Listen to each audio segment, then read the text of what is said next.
It's a beautiful morning in the neighborhood.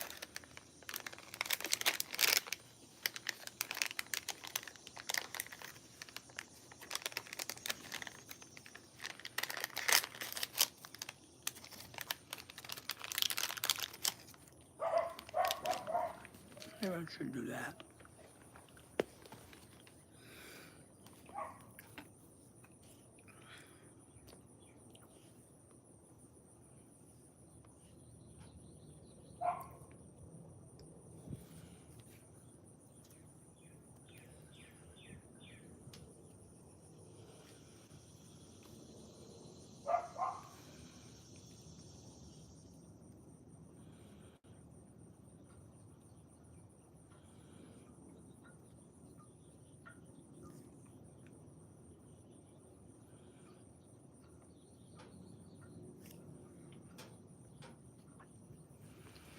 Good morning, everybody. Thank you for being here. We hope you guys are doing great. This beautiful Sunday morning in the United States is where we're at. Partly cloudy, beautiful weather, upper 70s. Let me know who's all here. Say hello. Don't be shy. We're going to be talking, once again, how to grow, how to take what was taught back in the 90s before really the internet was what the internet is, and see if we can't implement that into our own future for growing on YouTube and social media in general. That's kind of what the theme of our morning shows are. Our evening live streams are more about just having fun and talking shit. But sometimes it's good to,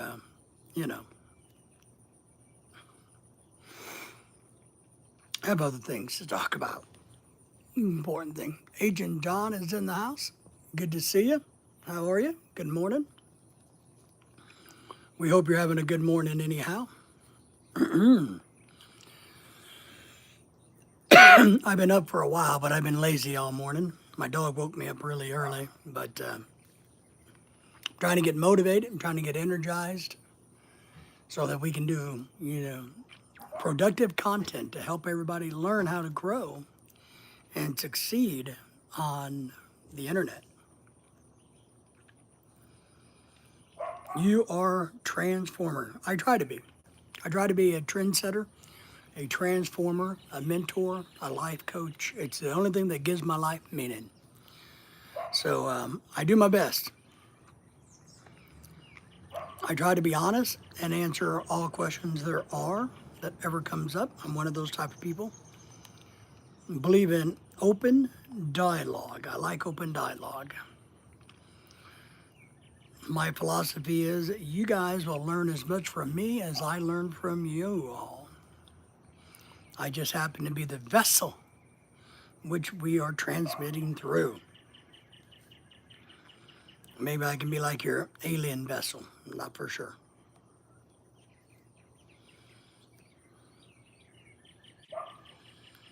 Gotta remember how to do some of this.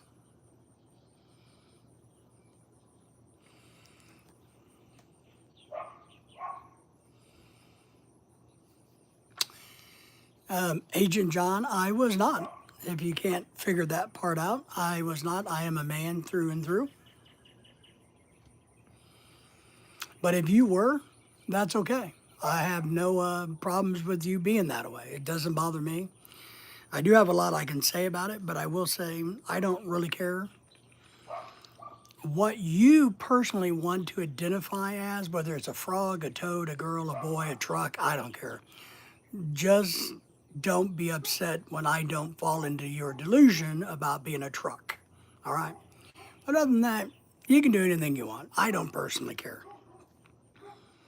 I don't personally care. Right on. Yes. Help. Frogger. Okay, what can we help you with? What can we help you with? I am in the great state.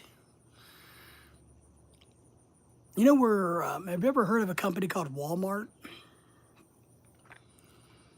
Well, I live inside of Walmart's home office. This is where I live.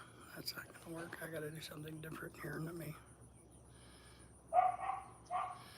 I'm trying to get I'm trying to get the chat pulled up on my iPad so it's a little bit bigger and easier for us old people to read. So that's what I'm trying to do. So I'm not trying to be disrespectful while I'm looking down. I'm just trying to get my chat situation where I can read it better.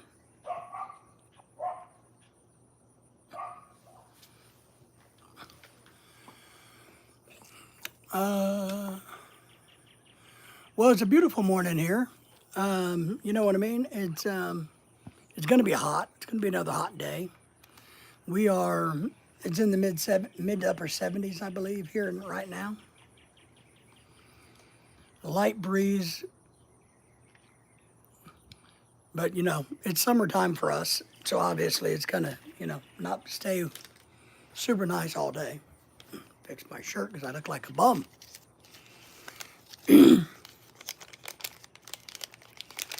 So, if you know where Walmart is, the home of Walmart, that's the state we live in. We live literally right inside of Walmart's home office. They allow us to live inside. It makes going grocery shopping easier. But, and how are you today? What are you doing? Any big plans for your Sunday? Or maybe. It's Sunday for us. I don't think we have any big plans. We may go to the movies later. Don't know. But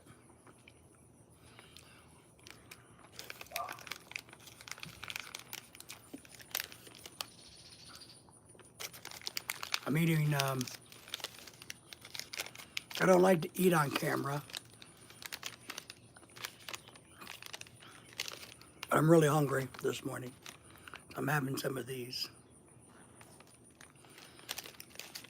We got them from Sam's Club. But we're going to get into our lesson here in a minute.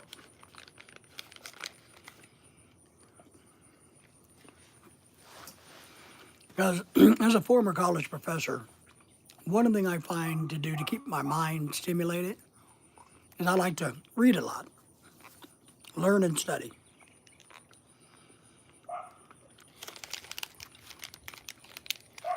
I enjoy coming outside of my patio in the mornings, and I like reading in the mornings while it's cool. So that's what I do, and I bring you guys along with me.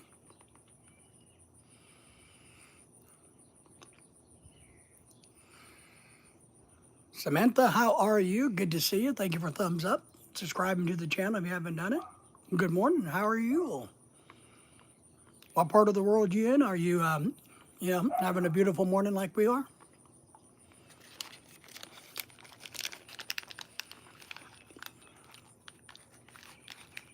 Susan says hello. Good to see you. Thank you for that. Thank you for the thumbs up.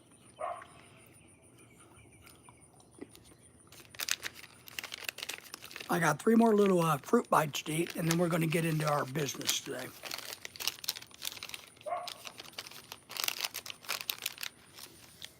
Yep, 3. What are you guys going to do today? Do you want to grow on YouTube and social media? Is that anything anybody's given thought to? You know, with my morning live streams versus my evening live streams, I talk to a lot of people about, what are your goals on social media? A lot of people say, well, I just want this or that. Well, I think we got to clearly define what our goals are on social media. Why are you doing this? Are you missing friends? Do you need common grounds with people? Are you in need of enlightenment, education, entertainment? Now granted, I know a lot of people come on to to live streams looking for cute girls. I know that's a common thing.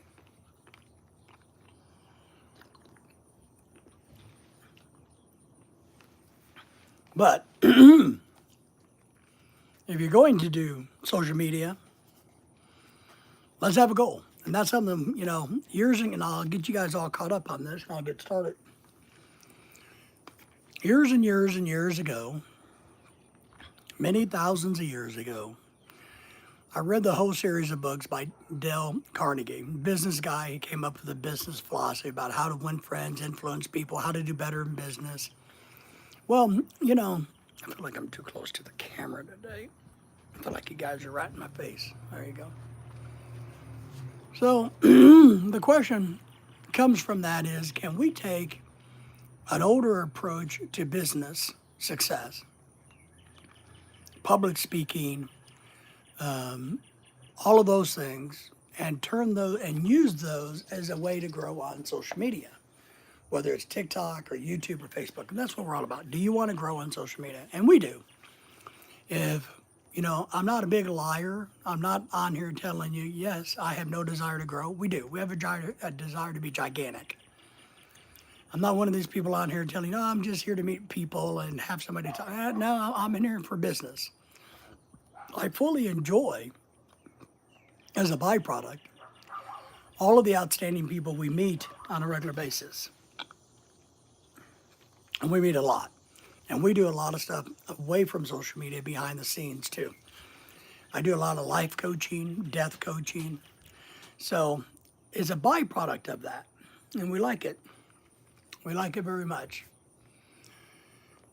And I'm hoping, I know there's going to be a lot of young people that watch this stuff. They come in and go, okay, and then they go, oh, well, he's not playing video games, so go away.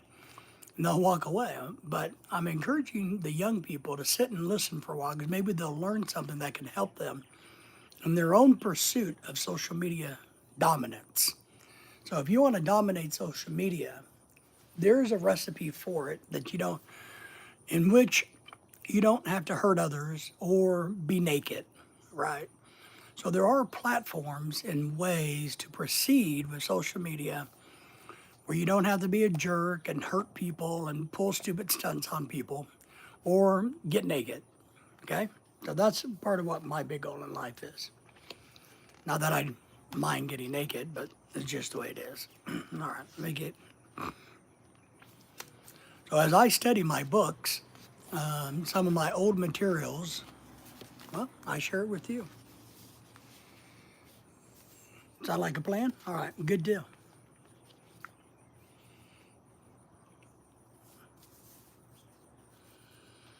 We're almost done with this book, by the way. This book we're reading today, if you didn't know, is this. It's called How to Enjoy Your Life and Your Job by Dale Carnegie. He has a whole series of these books, and over the next I'll tell you all about them. I bought the whole series again. I read these back in the 90s. So I rebought the series.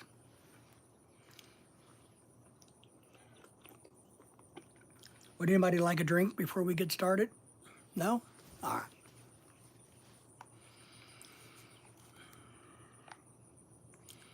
Chapter 11. Do this and you will be welcomed anywhere. Ooh, I need this because people don't like me. I find that most people don't like me because I'm too direct, I'm too honest, and I don't put up with bullshit. So that's not a good thing, usually, if you want to be popular. You got to be willing to put up with people's crap to be popular. And so that's one thing that we have to decide. Do we want to put up with people's bullshit, their drama, in order to feel validated and popular, to have people to call us up and say, oh my God, you know what my girlfriend did to me, you know what my boyfriend did to me, you know what my school teacher did, yeah, blah, blah, blah. In order to get those phone calls, you got to put up with that type of garbage. And I did that for years and years. But now, as an older young man, I've decided I don't like to do that. So, but let's get into this. This chapter is going to recommend to us do this and you'll be welcomed anywhere, which is nice. Now, I do think there's a difference between being welcomed anywhere versus being liked. You know, I may be welcomed because nobody's going to stop me, but I may not be liked.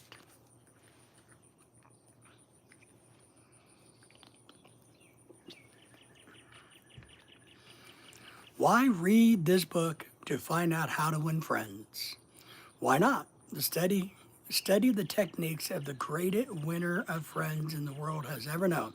Who is he? You may meet him tomorrow coming down the street. When you get within 10 feet of him, he will begin to wag his tail. Talking about a dog. All right. How do dogs? Oh, this is a great analogy. So I haven't read this since the 90s, and so I can tell where it's going to go. It's going to be talking about dogs. And we have a dog. My dog is somewhere. I have a fat little wiener dog somewhere hanging out. So, and she's in our videos a lot. Who is the greatest winner of friends? Puppy dogs. If you stop to pat him, he will almost jump out of his skin to show you how much he likes you. And he knows that behind this show of affection on his part, there will be outer motivations. He doesn't want to sell you anything, any real estate. He doesn't want to marry you.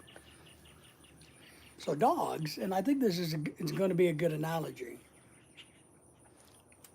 It's kind of dry out here. I think this is going to be a good analogy. You want to be popular, be welcomed, well, then we should engage with people where we don't want anything from them, right? And we're just happy to be there. The best of friends are people that are just happy to see you. You know, the best family members are the ones that are just happy to see you. They expect nothing out of you. So as we dig into this, what I would encourage you guys to do is to think about being a dog. We can look at it this two different ways. There's my dog. Hi, dog. We can look at this two different ways.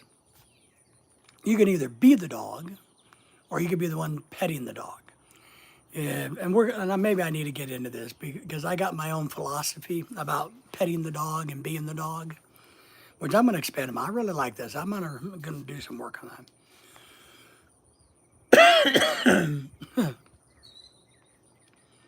I like this. Did you ever stop to think that a dog is the only animal that doesn't have to work for a living? For example, a hen has to lay eggs, a cow has to give milk, a canary has to sing and not die in the coal mines, but a dog makes his living by giving you nothing but love. Unconditional love. That's the sad thing about humans and dogs. Humans can mistreat a dog so horribly, but yet all the dog wants is to be loved. So keep that in mind. When I was 5 years old, my father brought a little yellow, hairy, fluffy dog for 50 cents. He was a light and joy of my childhood. Every afternoon about 4:30, he would sit in the front yard with his beautiful eyes staring steadfastly at the path, saying, "Where is my master? Where is my companion?"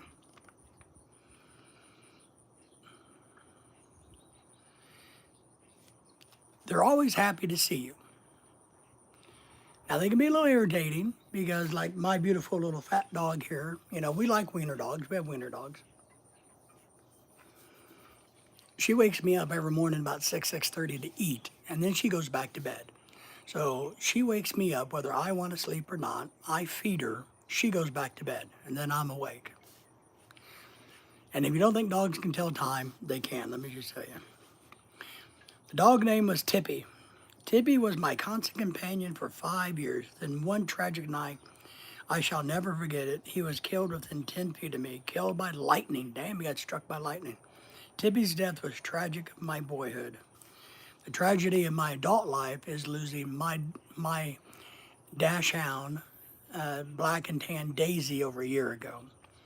And I got a lot of videos talking about why the companionship of that dog was so important to me, and how losing it, and the timing of that dog's life, and why it was in my life, and all of that stuff, because it's so very important that we understand that things and people and animals come into our lives for a reason. And I struggle with this, I gotta admit.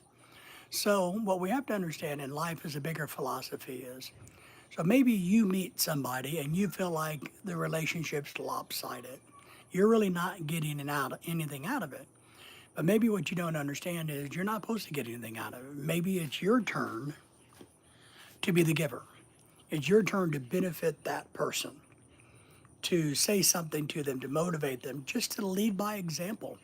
Maybe you're a really good person and you go to work every day and you pay your bills, right?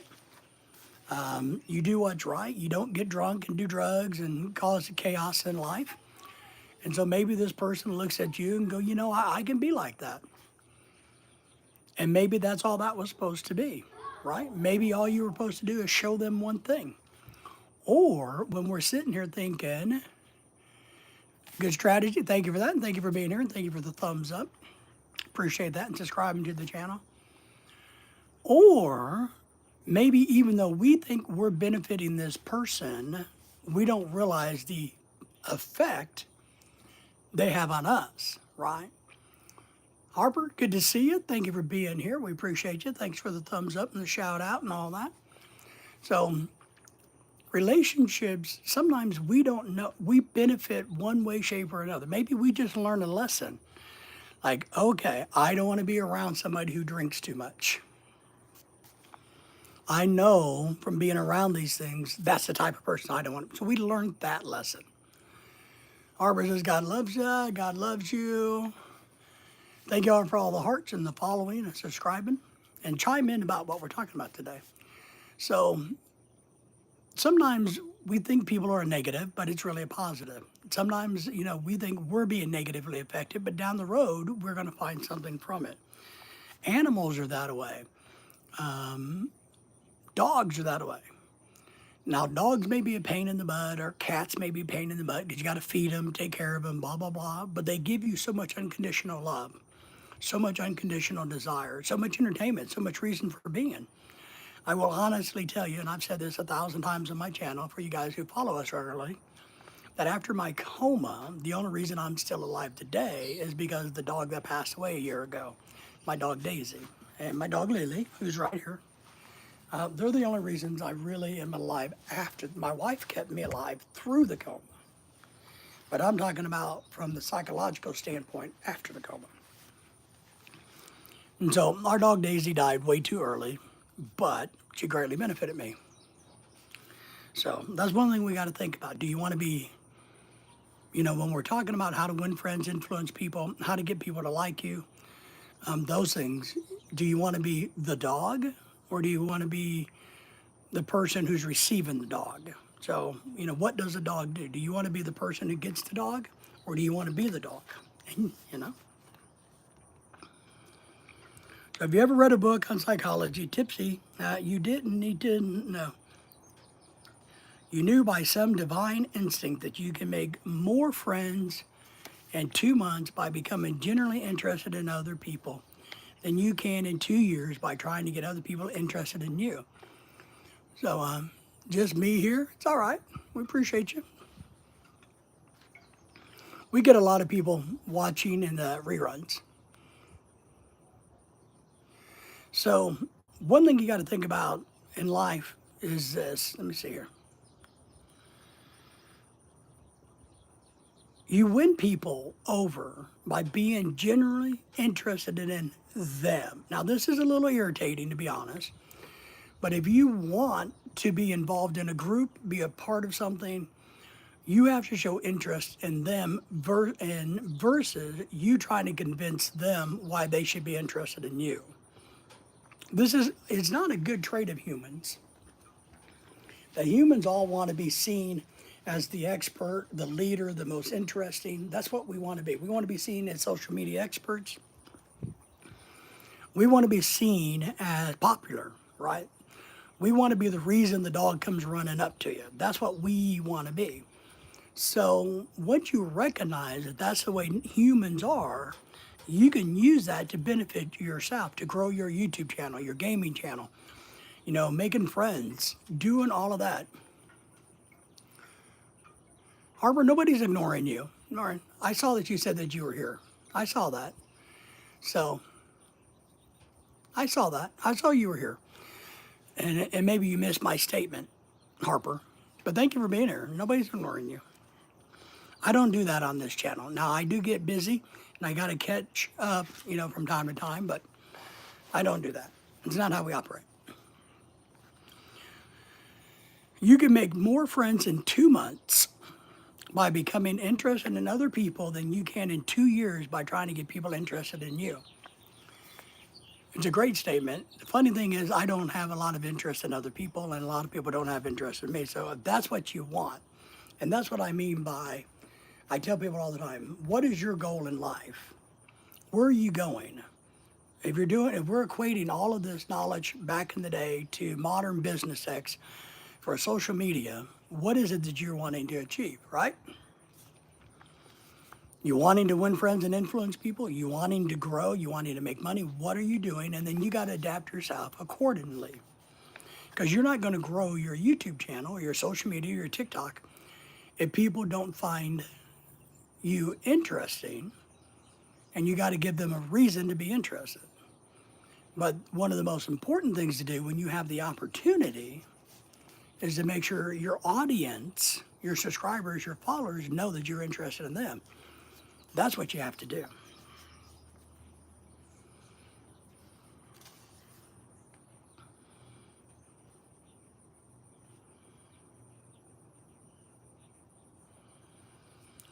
And of course, we have to understand that most people are not interested in other people. So we all have egos. I talk about this quite a bit. Most people are not really interested in other people. We're just not. We're more interested in ourselves. But once you understand that, you can move and use it to your benefit. And there's a lot of people, especially salesmen, who are pretty good pretending to be interested in you. Keith is in the house. Good to see you, my friend Keith. Keith, say hello to Harper and everybody else that's here. So we pretend a lot to be interested, to get what we want. Is that right? Is that wrong?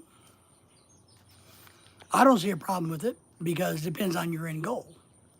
If your end goal is to make money, do business, to grow, versus your end goal is to manipulate somebody into doing situations they normally wouldn't do,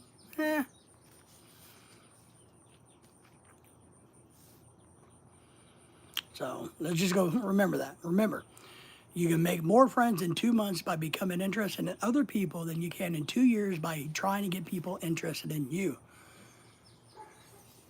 MWK, my friend, how are you? Good morning to you. Good morning, Sunday. Yes, Sunday morning here.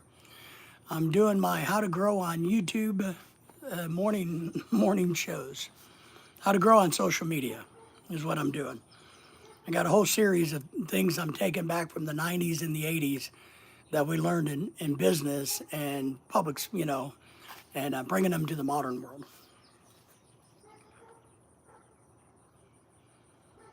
Because, we got to think about, and there's no shame in wanting to be front and center. When we see, this is, I'm married to a Filipina, and Filipinas love to take pictures. I mean, oh my goodness gracious, they will take 10,000 pictures of the exact same pose. And what I've learned over the years is, and this is really neat because it says this, what I've learned, the first person they go to look for, no matter who they are, is themselves in the picture. They want to see themselves. But we all do that, right? If we take a big group picture, the first person we're looking for is us. So it's great and awesome. Thank you. MWK is doing well. Keith is in the house. Thank you for the thumbs up. How's your morning going? You guys doing good this morning? It's a beautiful weather here. I mean, it's going to get a little hot later, but right now it's really good weather.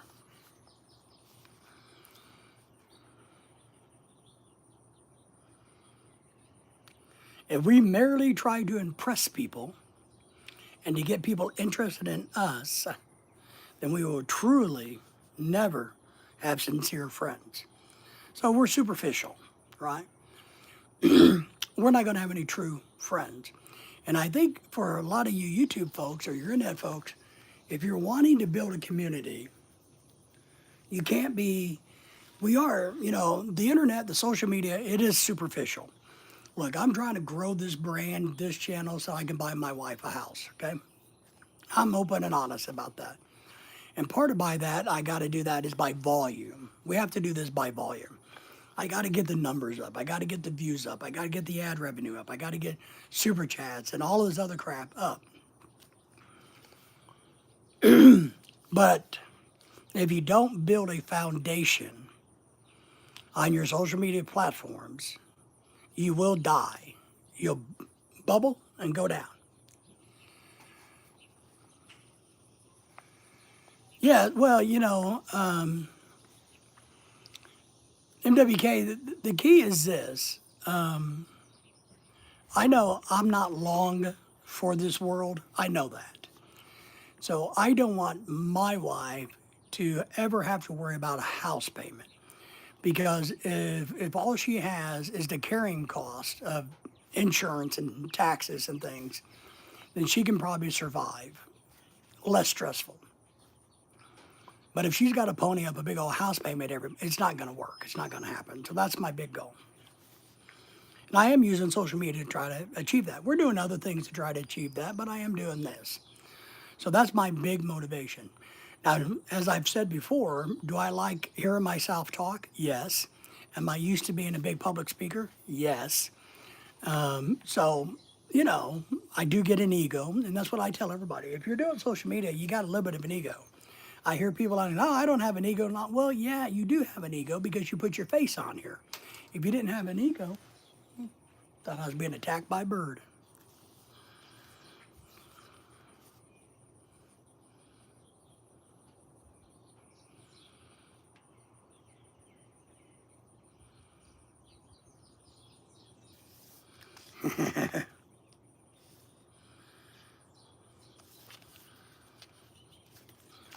So we got to have a reason for people to come to our social media.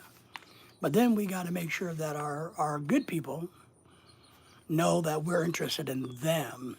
And I am. We've met so many, and I've helped people with visas and immigration, and I'm happy to do it. I enjoyed it. I've given a lot of life coaching advice. And as a mentor, over the years to students and other, it's just what I do. It is. So let's see where we're going with this.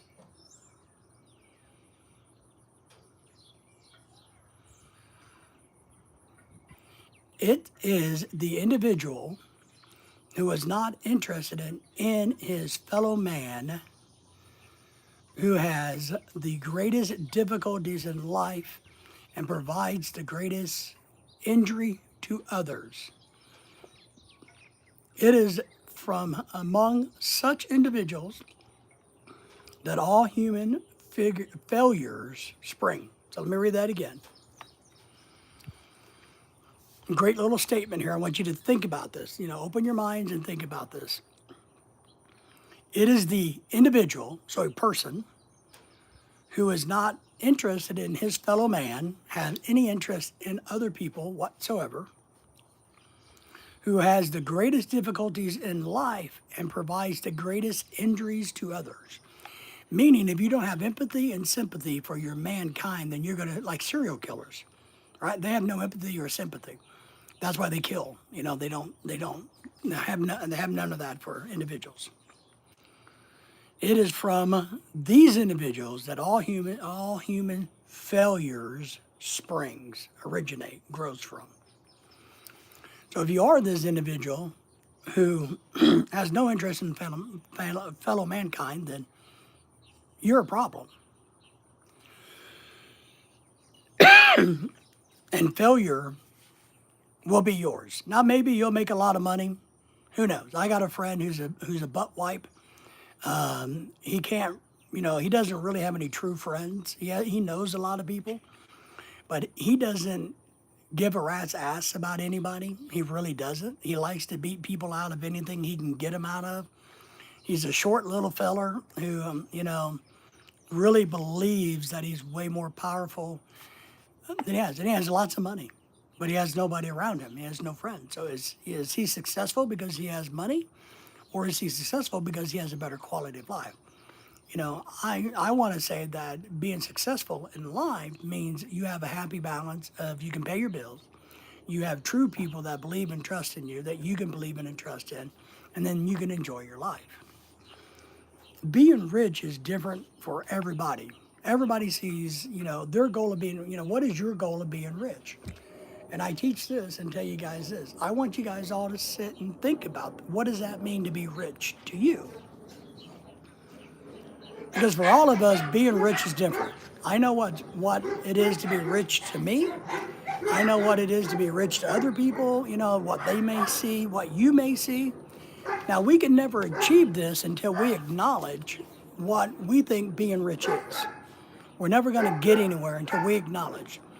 If it's truly about having 27 mansions and 150,000 cars, well, that's a pretty tall order. Right? Patrick's in the house. Good evening, Patrick. Or good morning, Patrick. How are you? Good to see you. Thank you for coming in. Good morning.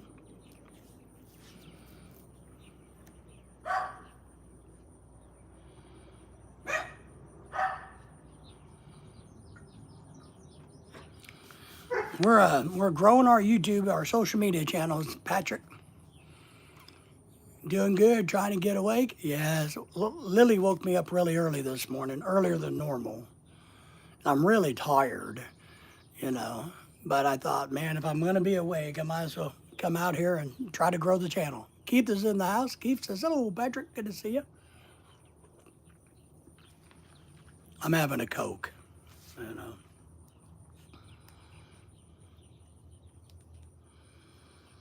So we're talking about how to enjoy your life, do well in job, how to grow our social media. If you guys have thoughts about it, if I'm wrong or there's something I'm going off on a ditch on, let me know. Let's see here.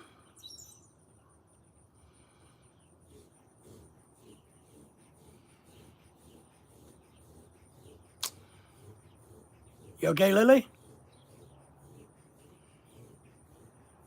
Come here. Shit.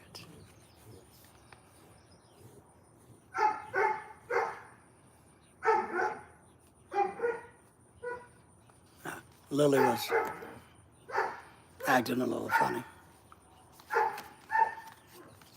Hello, Brother Keith. Good to see you. Yes.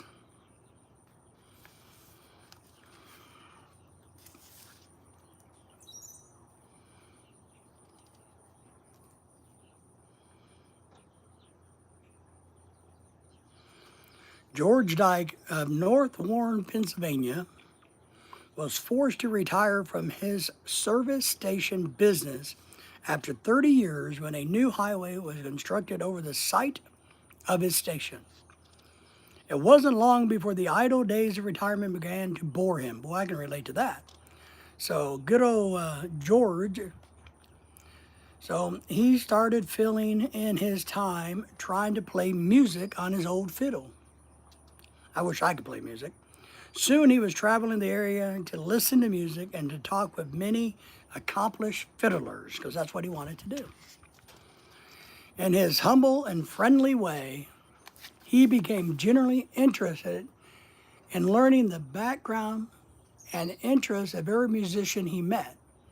So he found something he was interested in. He started doing the research. As he did the research, he found out that he could truly enjoy getting to know these people, what they do. It's like on YouTube. I truly enjoy getting to know why people have YouTube channels, why they do social media, why do they come to live streams.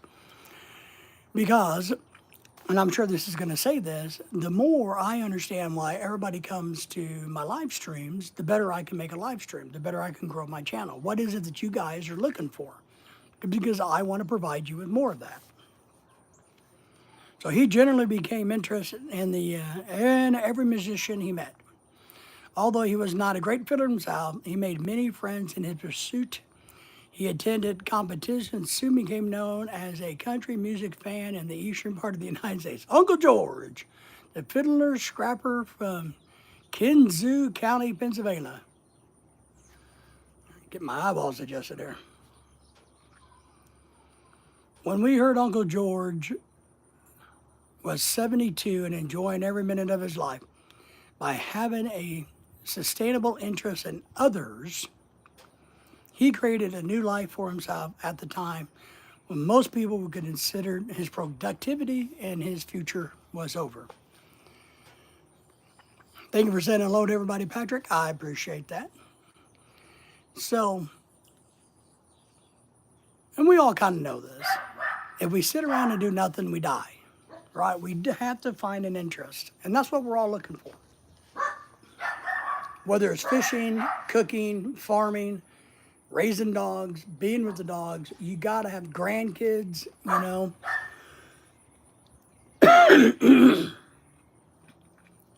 It's hard to fake true interest. It really is.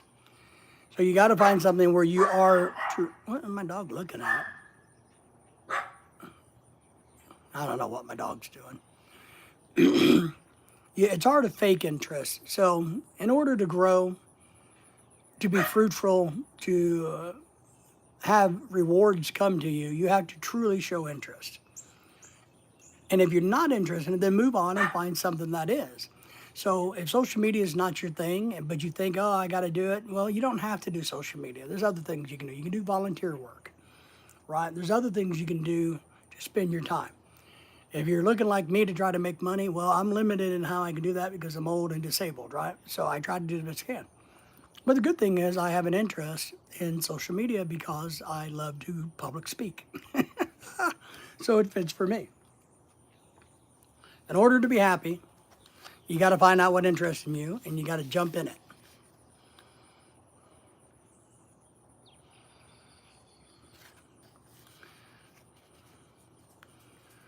So, talking about Theodore Roosevelt.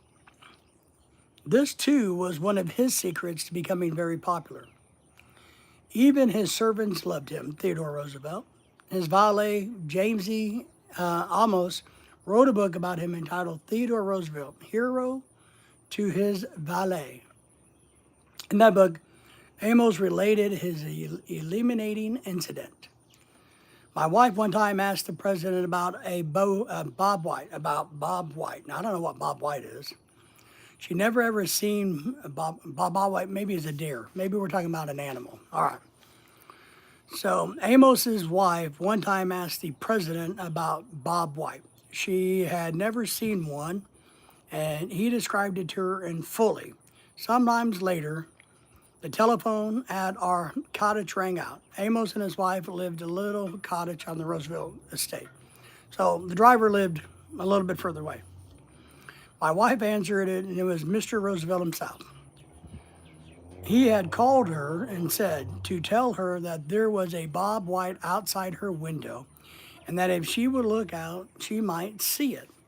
Little things like that was why people loved him. So he followed through. Whenever he went by our cottage, even though we were out of sight, he would hear him call out, "Hoo-hoo, Annie, hoo-hoo, James," just as a friendly greeting as he went by, right? So what do we get out of that? So he recognized, and this is what we have to do to grow social media, or to grow non-social media, our families. When somebody brings something up, we try to dig deeper into that. I try really hard to remember where everybody's from. I don't do well with it. I try to remember things people say so that I can come back and ask. You know, I know, like, for instance, Jimmy from Georgia likes to gamble and go on cruise ships. I know what Patrick does. I try really hard to build that foundation of all of you so you guys will keep coming back so that we can continue to build, because I do have a genuine interest.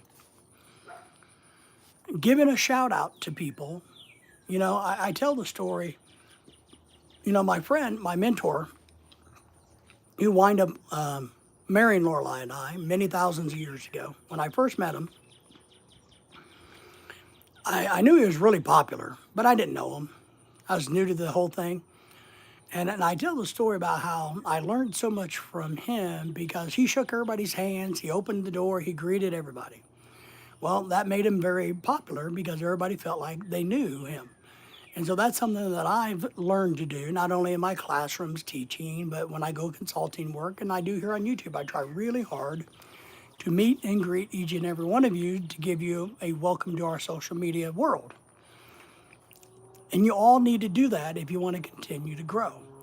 And I think it has to be sincere. I also would throw out, and I know this may, cause some ruffle a few feathers, but I think it should be conducted professionally, somewhat professionally, meaning, being under the influence is probably not the best way to do a YouTube channel or try to do this. So being clear-headed, being, having fun with it is great. Being lighthearted is great. So that's things that we can learn from Theodore Roosevelt about how we can take what he did and put it into the YouTube, the social media platforms. And that's what I'm all about. I'm all about rereading this.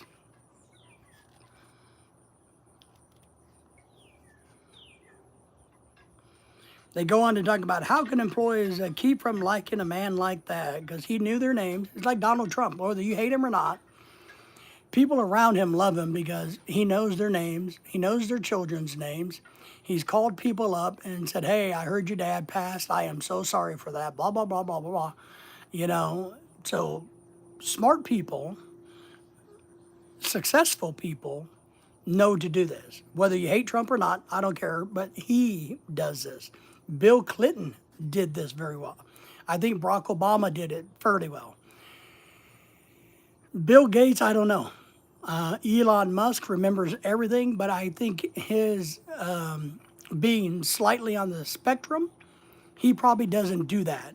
But his mind is so brilliant that he doesn't need to do it to be successful in business. But then again, he's not loved either, right? So you can be successful and not loved. You can be successful and loved. What you do want to be, or admired. I don't want people to love me.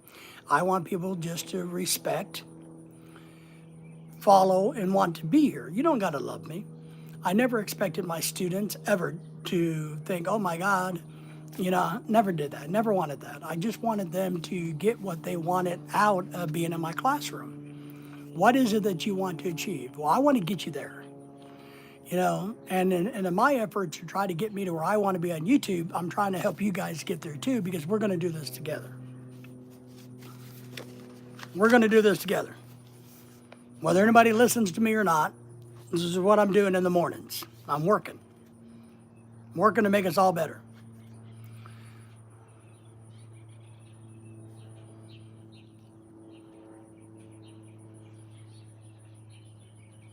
Here's an interesting one. Roosevelt, talking about Roosevelt. When he saw Alice, the kitchen maid, he asked her if she still made cornbread. Ooh, we like us some cornbread now. Alice told him that sometimes she makes it for the servants of the White House or his estate, but no one eats it upstairs, meaning the fancy people didn't need her good old homebread cooking.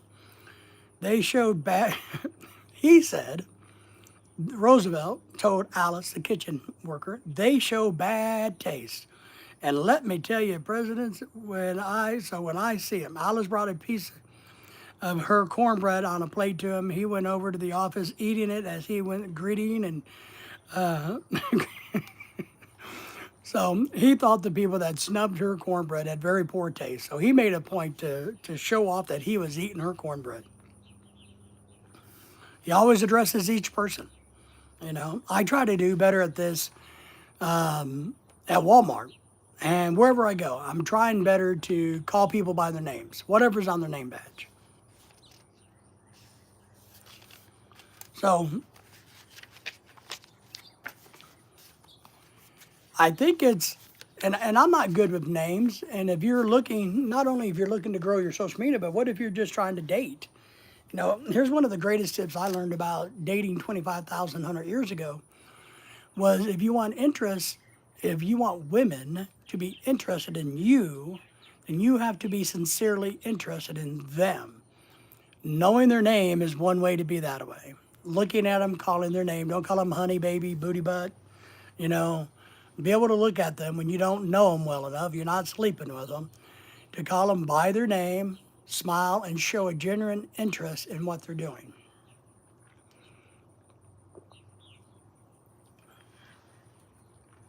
In sales, the trick is this,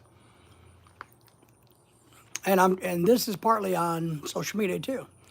But the trick is you don't want to sell.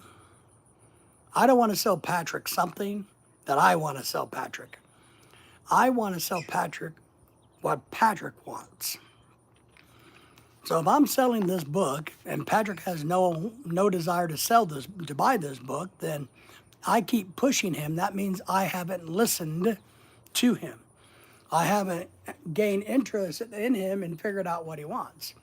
A smart person says, oh, Patrick doesn't want this book. He would like to have a chocolate sundae instead. I'm going to sell Patrick chocolate sundaes all day long. When we build our social media platform, that's what we have to do, while being true to ourselves. I know it's a lot easier for the OnlyFans group, the women and all that, because they got something, It's really hard for channels like this, who's just a couple channels, husband and wife channel, where we go and do things. So it's hard to find things to sell you that you want.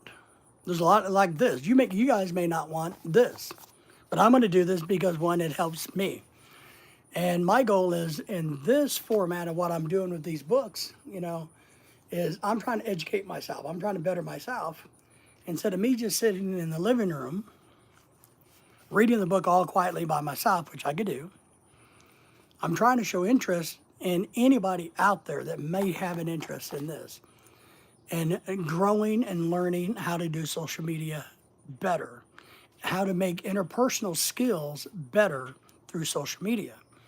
We were taught as kids how to interact with people, but that's lost in social media. I find it extremely disturbing in some ways how social media is so unprofessional. I know maybe I'm old, but it seems so crude and rude. Nobody doesn't seem to have proper manners. They don't know how to conduct themselves, or they just think they don't have to because it's social media. And I think that's doing a disservice, not only to your host, but to yourself, when you don't recognize that being respectful of the words that you use, the tone that you use, I think you're missing a great opportunity to learn and grow. And you're showing an interest in the person.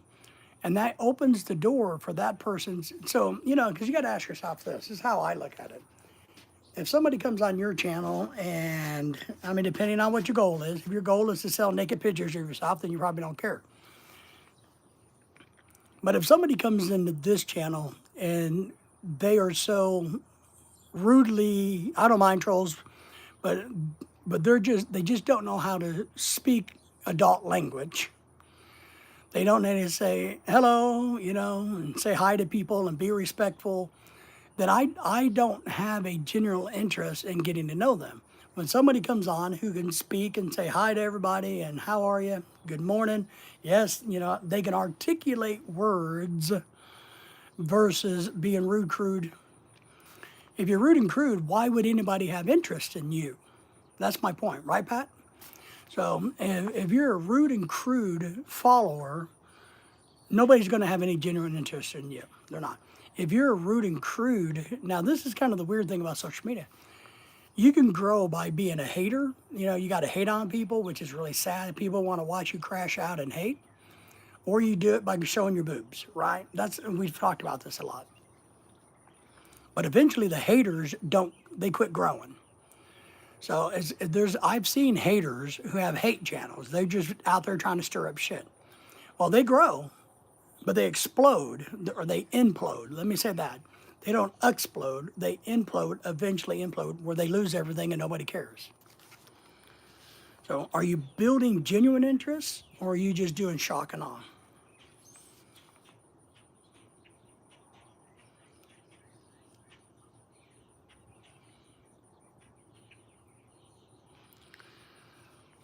Years ago, the author says, years ago, I conducted a course in fiction writing at the Brooklyn Institute of Arts and Sciences. And we wanted such distinguishing and busy authors as Kathleen Norris, Hirsch, Turnbull. I don't know. We'll go skip that. I don't care about these writers. Oh, I was going to go over here anyway.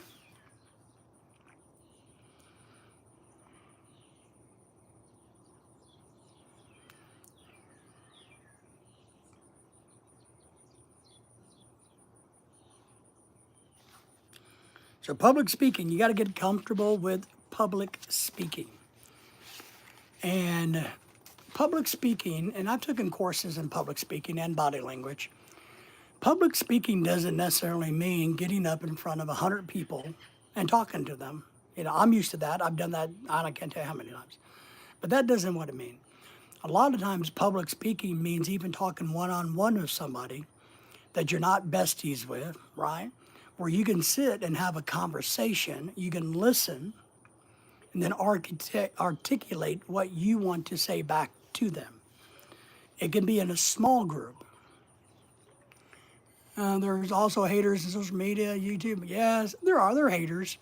And they gain some money, and they get some super chats, and they get some creepy people following them going, hey, you're so cool because you hate on people. But we know that's not sustainable long term. They wind up like the kid that got arrested in Korea, right? Or the white kid who just got shot and put in jail for shooting the black guy because he rage baits him. You know, you gain some fame and then you're gone.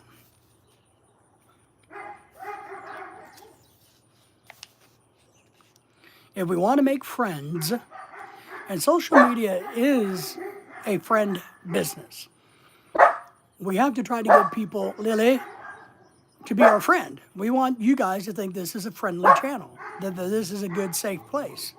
And I hope that's what we create here. I really do, everybody who's listening and may re-listen to this. I hope people stumble across our channel and go, you know, it's not a bad channel. You know, maybe it's not the greatest channel, but it's a safe place. It's a friendly place. I can express my point of view and not be criticized and attacked. You know, I can come in here from different worlds and be welcomed. It's like somebody earlier was asking about being transgender. I'm like, I don't care what you are, you know, what you believe you are. Just understand that I don't have to believe that you're a pickup truck, you know. So if we want to make friends, let's put ourselves out to do things for other people. Now, this is a hard one because we feel like a lot of times we get used. Things require time, which we don't usually have enough of, energy and unselfishness and thoughtfulness. The problem is, in today's society, we don't seem to get that reciprocated very easily. So we do things for people, and most people just kind of look at us and go, we deserve that. You know, you should kiss our ass. We have a situation. Well, I have a couple of situations. I don't have a lot of face-to-face, one-on-one friends anymore. I just don't. A lot of them have died. A lot of them moved away. You know, we just don't have a lot of close friends anymore. Lorelai doesn't either because of the way the Filipino girl community is. It's very vicious. It's nasty. They want to attack each other when nobody's listening. You know, they backstab. So they're not a good group in whole. Individually, they're good people. So we have a lot that we can bring to the table in a relationship of a friendship, right? We do. We have that. You know, we have the financial wherewithal and ability to go and out to dinner with people, to go and do social things, and we're okay with that. We like that. We're happy to do that.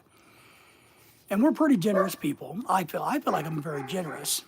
And so I'm happy to share the wealth. I mean, I've gotten people a lot of free goods. You know, I get a lot of the corporate sponsors. I don't need that stuff. I pass it on. But what I find is if you're too helpful, then they just decide that they deserve it. You know, and then we have a situation now where we have somebody who is trying extremely hard, I think, to keep a certain person away from us so that she can drag them where she wants to go up over here where she thinks there's a lot of money. So somebody is chasing the dollar, trying to drag this person away because we don't have dollars like this person. So, and they're like, well, we don't want to deal with them because look, we might be able to get money from these people. So we have that situation. Now we have another situation I'll tell you about. The other day that came to light, and I knew this had been going on. I got another friend. Let's say he's a 30-year-old guy who has some money, not wealthy, but has some money. He does okay. And he doesn't want to ever get married again, let's say that. But he started dating a girl, and he's very generous with his money and his time, and he likes to do things, and he can afford to mow your yard. If you're a girl and you got a yard and he's dating you, he's probably going to mow your yard.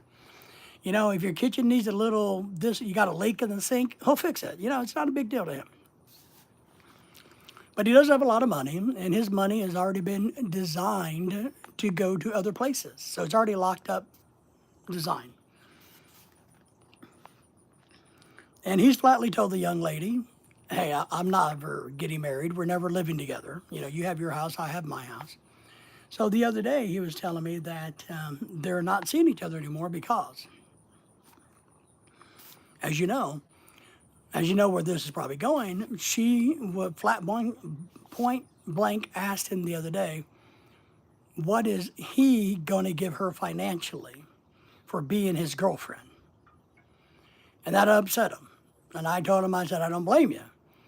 And I told him, I said, as we all know, what she's getting out of the relationship is your companionship, right? The relationship is what you're getting. And then by her saying, okay, since I'm dating you and with you, what are you going to give me financially? You need to buy me she wanted a new car.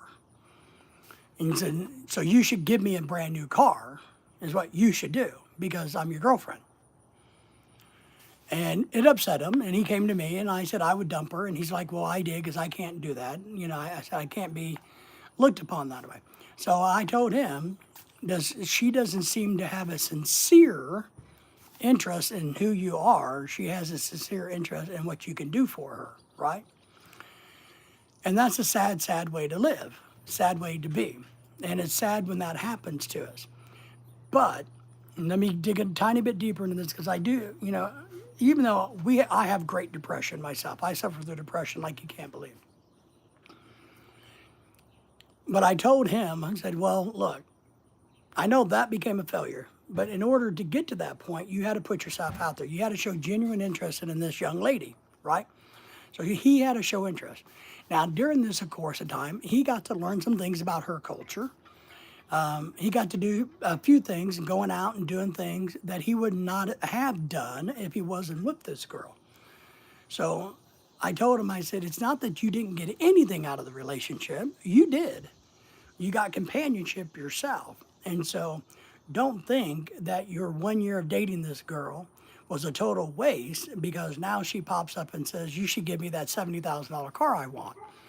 You know what I mean? And so I wanted him to understand that even though it's small and maybe financially he lost because he spent so much money on her, he did get something out of it because he has sincerity in her. Now, she may not have been sincere about him. So we want to make friends. Let's put ourselves out to do things for other people. And I tell Lorelai and I debate this and talk about this too. What we know in the Filipino community, if you put yourselves out there in the Filipino, they just take advantage of you, you know. So I don't know how much I believe in this. I do think on social media, we got to reach out to people and try to connect with people. And I am sincere in the fact that if I can help you, I'll help you. I've helped people with the K-1 visa. I've helped people with the 9A visas. We've given all kinds of relationship advice, dating advice, Philippine advice, American advice, traveling advice, financial advice. Happy to do it. Happy to do it. But also you got to learn at this point in time that not to expect anything in return. So I don't know if I totally agree with this. If you want to make friends, let's put ourselves out there to do things for other people. Yeah, that's good. Things that require time, energy, and unselfishness and thoughtfulness. When the Duke of Windsor was Prince of Wales, he was scheduled for a tour of South Africa. Before he started out on that tour, he spent months studying Spanish so that he could make public talks in the language of the country. Wow. And the South Americans loved him for that. And that's a great thing. That's why a lot of guys who speak a little bit of Tagalog or Visayan, people like them because they're like, oh my God, they speak, And maybe guys like me who choose not to and can't, I'm not as popular. But I will say that's a good thing. He put himself out there. He went out of the way for the masses. He didn't go out of his way for one person. He went out there, one, to represent his government, right? Prince of Wales. He was representing England in Spain. Big picture, big picture.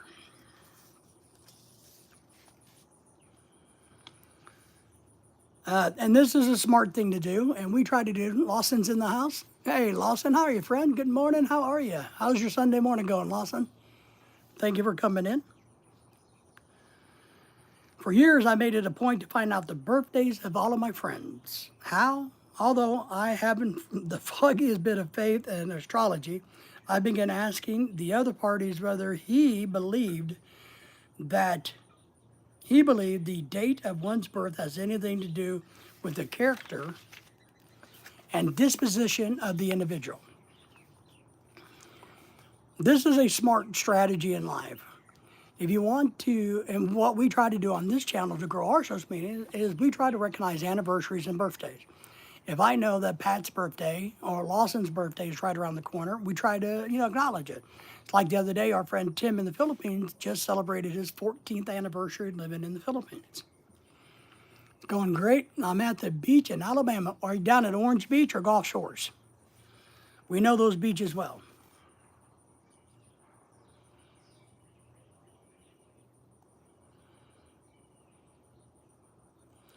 So basically what this guy is saying, there are other ways to find out information about people. So this guy liked to know everybody's birthdays and to remember them. So he would talk astrology with them, right? Not astronomy, but astrology. Say, hey, do you believe, so what are you, like a Cancer? And it comes out your birth date was August 24th, whatever. He would make a mental note and then write those down. So therefore, he could follow up with his friends and be the one that reached out to them and say, hey, happy birthday, Pat, and happy birthday, Lawson, which made him more popular because his friends went, wow, he truly has an interest in me. He really has an interest in me.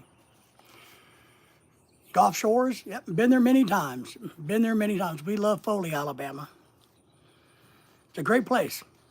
If you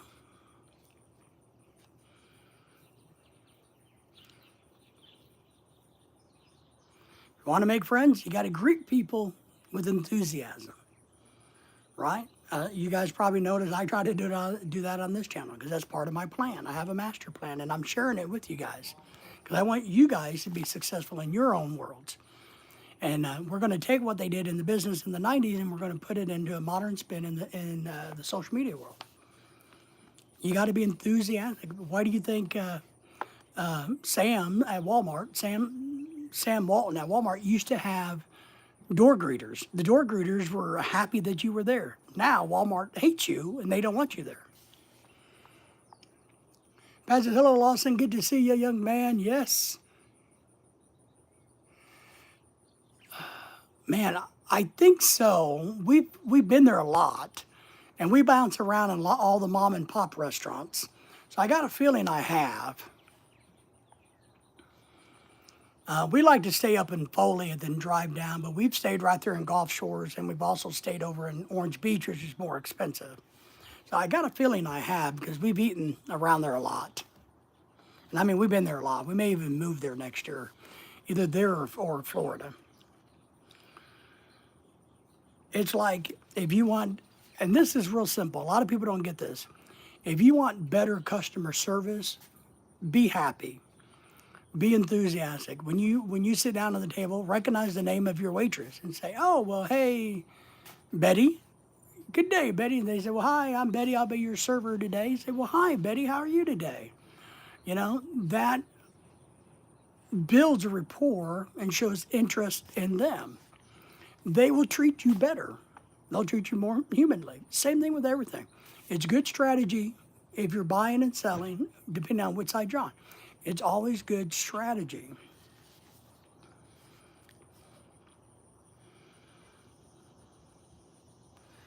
And that's why a lot of companies like Love's Truck Stops and, oh my God, I can't think of so many other countries, when you walk in, they say, welcome to whatever. Now, the bad news is a lot of times they're just on repeat, right? You walk into Love's Truck Stops and it says, welcome to Love's. Well, they're not welcoming you, they're just spitting it out because they're not even looking at you. So I think it's important. It's one thing that Sam Walton did in the early days with Walmart greeters. They made contact with you and said, well, hi, welcome to Walmart, versus shouting out, welcome to McDonald's. You know, that doesn't work, I don't believe. So I think companies mean well when they do that. Hey, we're going to have all of our employees, we're going to train them to recognize when people come in. Well, they're recognizing that the door opens, but are they recognizing the people that came in? They're not showing a genuine interest in you. They're not.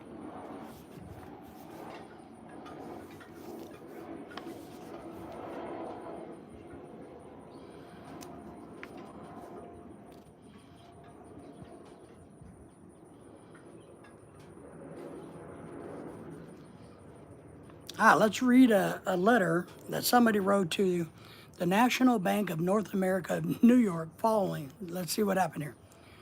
So this lady wrote a letter to this bank and said, I would like you to know how much I appreciate your staff. Everyone is so courteous, polite, and helpful. What a pleasure it is after waiting on a long line to have a teller greet you pleasantly. Last year, my mother was hospitalized for 5 months. Frequently, I went to Marie Pertatello, a teller. She was concerned about my mother and inquired about her progress. Is there any doubt that Mrs. Rosendale will continue to use this bank? Absolutely not. You know she's going to do that. And I think it's really good of us to, you know, look, we had a horrible situation with the water leak that we had. The company called Paul Davis Construction was horrible. They didn't know how to manage a project. It was a nightmare from day one. Horrible, horrible, horrible. But they had one subcontractor that came in and did a really good job. So I praised the subcontractor that did a really good job while pointing out the flaws of the nightmare that we had that Paul Davis did. Because I didn't want to lump in the one good subcontractor with all the bad.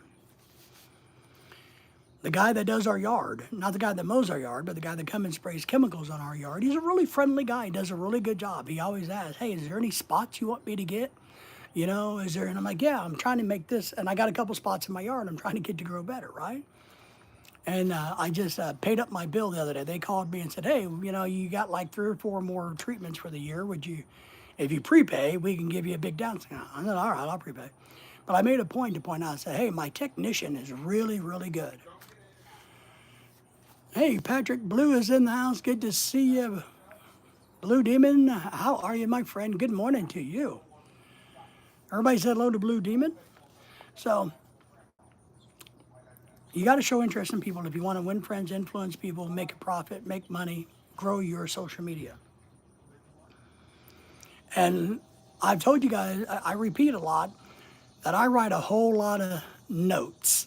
I have notebooks and notebooks on my desk. And Pat, I've kind of told you this, you should do this, is as you grow your channel and people come and visit you, make notes. When I talk to people about things, I write things down so I can reference back to something if I need to and go, oh yeah, Pat and I talked about blah, blah, blah, blah, blah, blah. Blue Demon and I did it yesterday. Congratulations, Blue.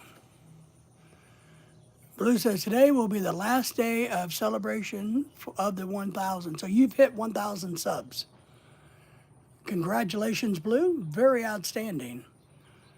1,000 subscribers. How's your watch hours? How's your watch hours going? Because it's important to have both. You know, have your watch hours and that.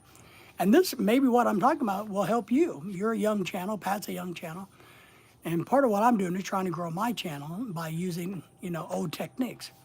So maybe to get more subscribers, we have to show interest. I do that now. I go on other people's live streams, and I genuinely try to show interest in what they're doing and talking about.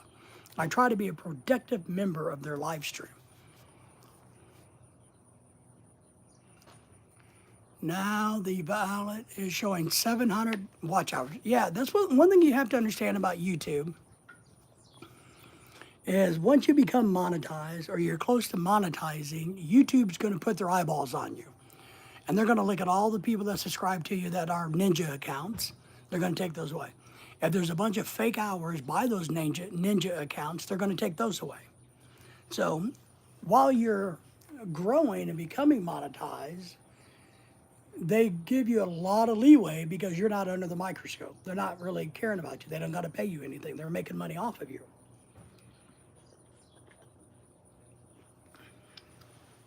But once you get up there, it's a different story. They're going to point the finger at you. And a lot of people get deterred by that. A lot of people go, ah, crap.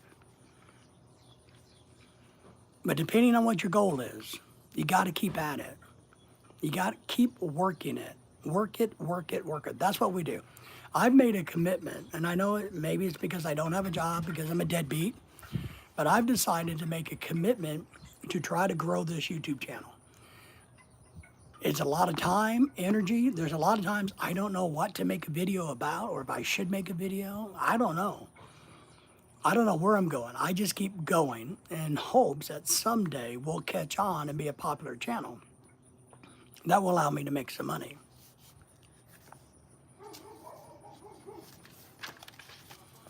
Let's see here.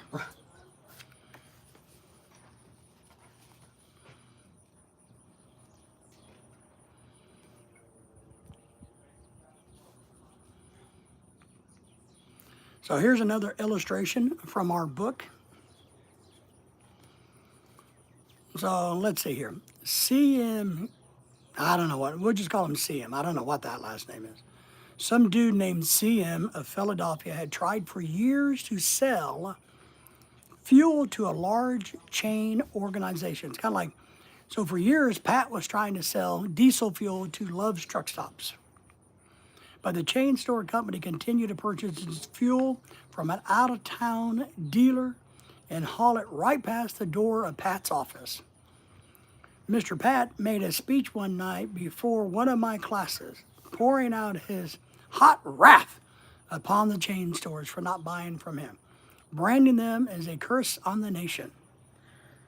Well, you may have a valid point there, right? So he's upset that he can't sell his fuel locally to the local chain. Right? Makes sense. While he was in class, I suggested that he try a different tactic. To put it briefly, this is what happened.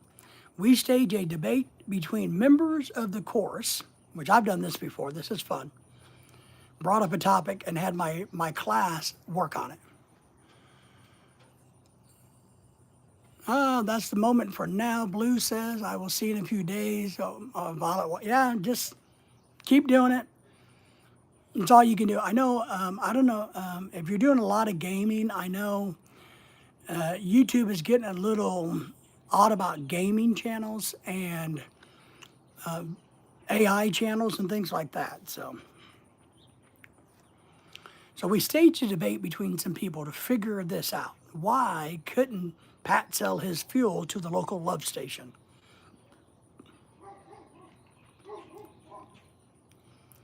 Pat, at my suggestion, took the negative side. Why? He agreed to defend the chain stores. We've done this in public speaking. This is a great public speaking exercise.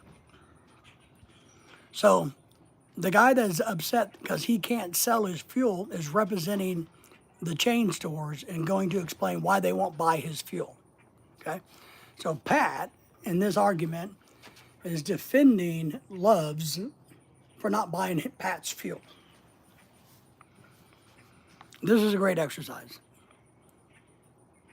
He agreed to defend the chain stores and then went straight to the executive of the chain store organization that despised him and said, I am not here to try to sell you fuel. I have come to ask you to do me a favor. There you go. He then told about his debate and said, I have to come to you for help because I can't think of anyone else who would know more capable of giving me the facts I want. I am anxious to win this debate and deeply appreciate whatever you can do to help. So basically, Love's truck stops are not buying Pat's gas. Pat's in a class where they're going to have a debate about how. Patrick has to defend Love's not buying his gas. So he goes to the boss of Love's and said, hey, I'm in a class and I'm doing a debate about why you won't buy this fuel. Can you tell me? Because I want to win the debate, so I need your help to win the debate. I know where this argument's going and it works.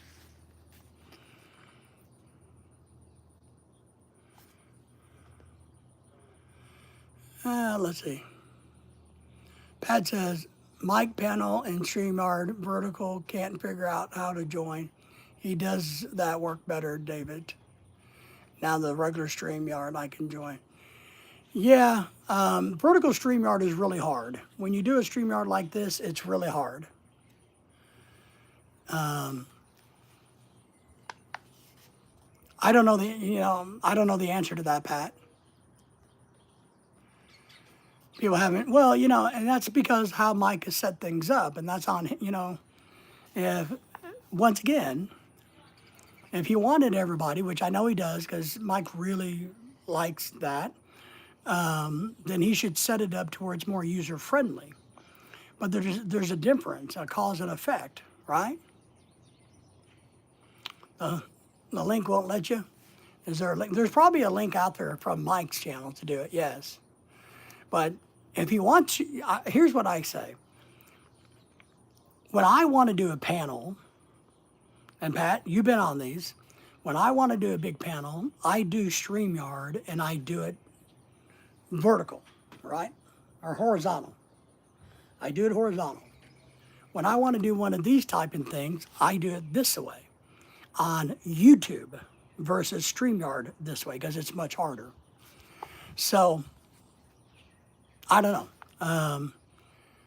I don't know, Pat. I don't know what to tell you guys about Mike's stuff. I really don't. I don't know what his strategy is. I really don't. I don't know if he has a strategy. I don't know, Pat. I really, really just don't know. So here's the rest of the story. I asked this man precisely for 1 minute of his time, the CEO of Love's Truck Stops. Was his understanding that he consented to see me after I had stated my case. He motioned to me a chair and talked to me. For exactly an hour and 47 minutes, he called another executive who had written a book about chain stores. Nice. He wrote to me, he wrote to the National Chain Store Associations, which I know that exists, secured a copy of it for me. A debate on the subject. He feels that the chain stores is rendering a real service to humanity. He is proud of what he is doing for hundreds of communities. His eyes fairly glowed as he talked, and I must confess that he opened my eyes to things I have never dreamed of. He changed my whole mental attitude. As I was leaving, he walked with me to the door, put his arm around my shoulders, wished me well in my debate, and he asked me to stop in and see him again and let him know how I made out. Last words he says were, please see me again later in the spring. I would like to place an order for your fuel. To me, that was almost a miracle. Here he was offering to buy fuel without even me suggesting it. I'd made more headway in 2 hours by becoming genuinely interested in him and his business than I could have done years trying to sell him gasoline. So once the gas station guy, once we stop and truly show interest in people, then we can make foothold. We can grow. We can grow our channels. Blue Demon, if you're still there, you got to show interest in people. You got to grow. All right? Once we genuinely show interest.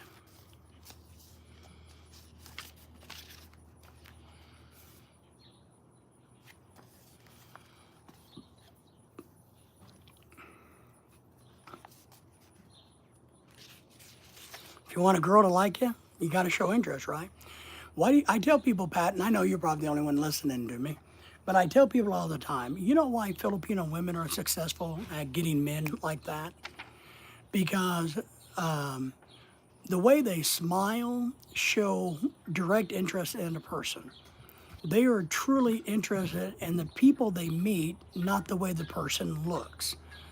And that comes across immediately. So Filipino, and maybe I should do another video about this. Maybe I don't have a pen to write with. I need to make a note. See, I don't have my notepad with me, Patrick, because I need to make a note about that. Oh my God, how am I going to remember to do that? Can I type? Oh, maybe I can text myself. Hang on, Patrick. I got to make a note while I'm thinking of this. I gotta make a note, Patrick. Where's my notepad? I don't have a notepad on this. Crap. I just thought of a good video to make. Maybe I can message myself. Pat, maybe I can message you real quick. No, that's my brother Johnny. All right. Pat, I'm gonna try to send you a message. It's for me, but I'm gonna send you a message.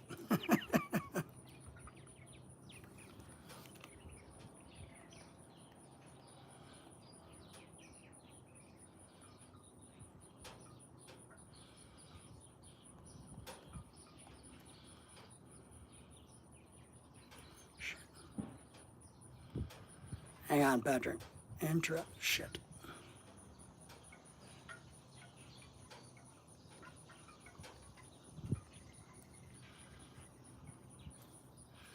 All right, Pat, I send you a message. It's more for me just to have my thought on paper because I don't have a notepad or a pencil to write with.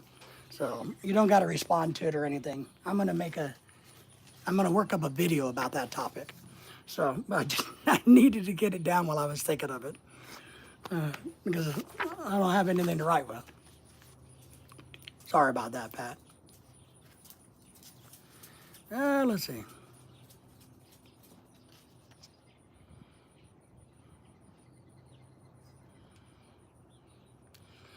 So a Martin Ginsburg who took a course, one of these courses,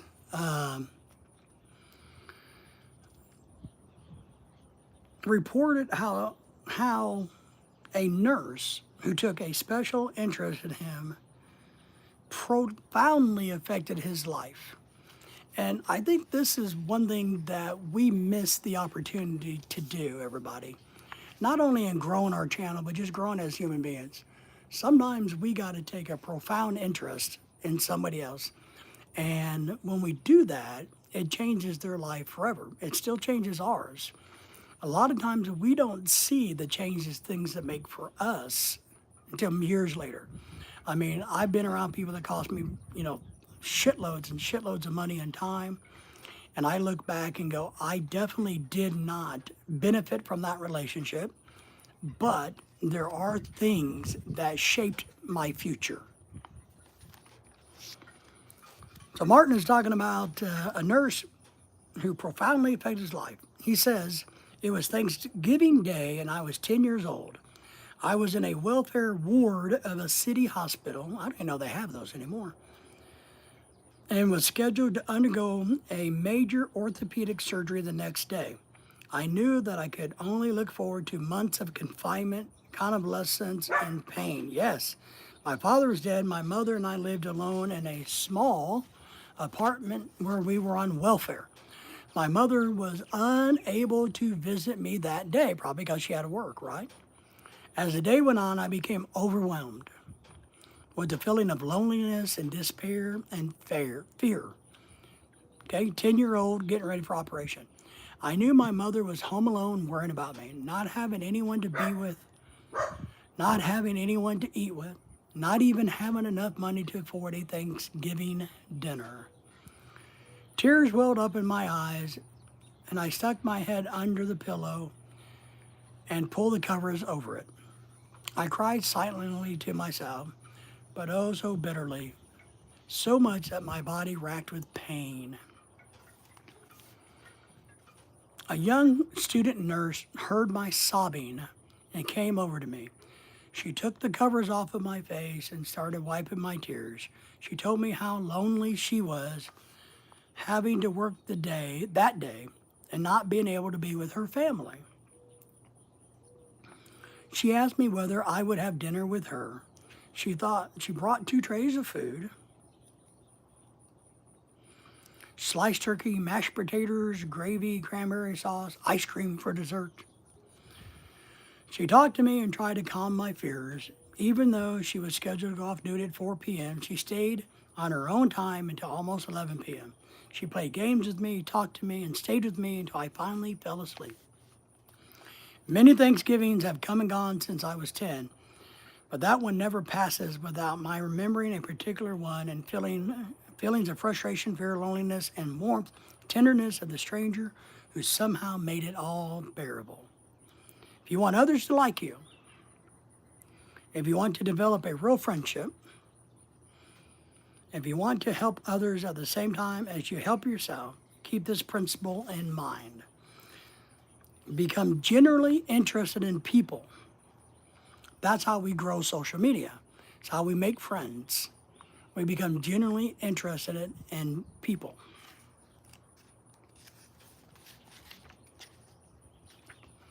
I don't know. That's what I think. So that's good. All right. Let's see if we can knock out another chapter this morning.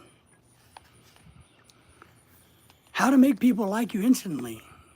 Well, that's a great question. Do you want people to like you instantly? You know, I don't know if I do. I don't know if I like it. Well, I don't know.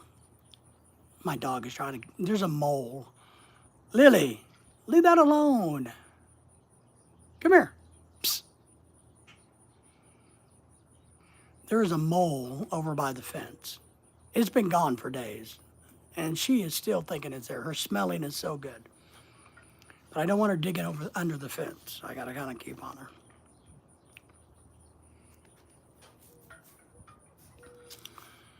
Chapter 12, how to make people like you instantly. I was waiting in line to register a letter at the post office at the 32nd Street, Dave Street Avenue, New York. I noticed a clerk appeared to be bored with her job. Weighing envelopes, handing out stamps, making a change, issuing receipts. The same monotonous grind year after year. So I said to myself, I'm going to try to make that clerk like me. Nice. Obviously, to make him like me, I must say something nice. Not about myself, but about him. So I asked myself, what is there about him that I can honestly admire? This is a great trick. This is sometimes a hard question to answer, especially with strangers, but in this case, it happened to me easily. I instantly saw something I admired. Taking general interest in, how to get people to like you, you admire something they are. You disarm them. When you approach somebody and you say, hey, cool hat, that disarms them. It's like we were at the post office the other day. We had to mail something for Lorelai's sister back to wherever. And we're in there, and I know I've seen the guy once or twice who works there. He's a big old guy like a Samoan. Nice guy. But, he was there, and I walked, and his name is there, and I don't want to. And so we just walked up and said, well, John's good. What are you doing, John? Like I knew him forever, and I knew he didn't know me from Adam. And I said, well, John, what are you doing today? And he kind of startled. And I said, don't worry. I know you don't know me. It's all right. He said, but you got to, and he started laughing. And so you kind of disarm people. And you can do that. While he was weighing my envelope, I remarked with enthusiasm, I certainly wish I had your head of hair. So he must have had a lot of hair, and this guy did it, right? He looked up, half startled, his face beaming and smiles. Well, it isn't as good as it used to be. He said modestly. I assured him that although it might have lost some of its pristine glory, nevertheless, it was still magnificent. He was mercifully pleased. We carried on a pleasant little conversation. Last thing he said to me was, many people have admired my hair. That's really funny. So, Pat, as you guys all know on here, a lot of people say I look like Brian Dennehy and a couple of other actors and people, right? So that's a good way to do it. You see new people on your channel, you can say, man, you remind me of blah, blah, blah, blah. Make sure they're better. You don't want to say, hey, you remind me of Hitler. You want to say, hey, you remind me of this person. And then I say, well, then what do I say? Well, yeah, but a lot of people say that, you know. I bet that person went out to lunch that day walking on air. That's right. Build people up instead of tearing them down. You know, there's an old saying about a smile. Giving away a smile doesn't cost anything. So smiling at somebody builds people's self-esteem, right? Big deal. It doesn't cost you anything to be nice and to say, man, love your glasses. Cool.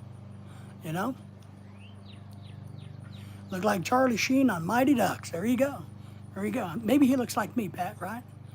So it's easy. And this is something that churches do really well. They try to build everybody up by saying, oh, we love having you here. Whether they do or don't doesn't really matter. That's what they do. That's why people keep coming back. You know, back in the day when Walmart stores were starting, they had a door greeter that would welcome you to Walmart. You know, people would come back. I'm watching my dog.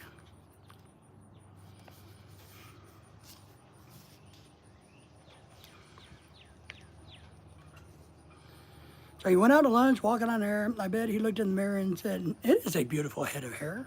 I say that when, you know, I'm at Walmart and there's Sam's and people says, man, I really like your shirt. I'm like, well, thanks, you know. And I look at it and say, yeah, it is cool. You know, I do try to explain my philosophy. But, you know, Lily, come on now. Psst, get over here. Come on. A lot of good actors back in the day. Would I have been a good actor? I wish I would have went into acting. I would like to do community theater if I could find it. If I knew where I could do community theater, I would be an actor.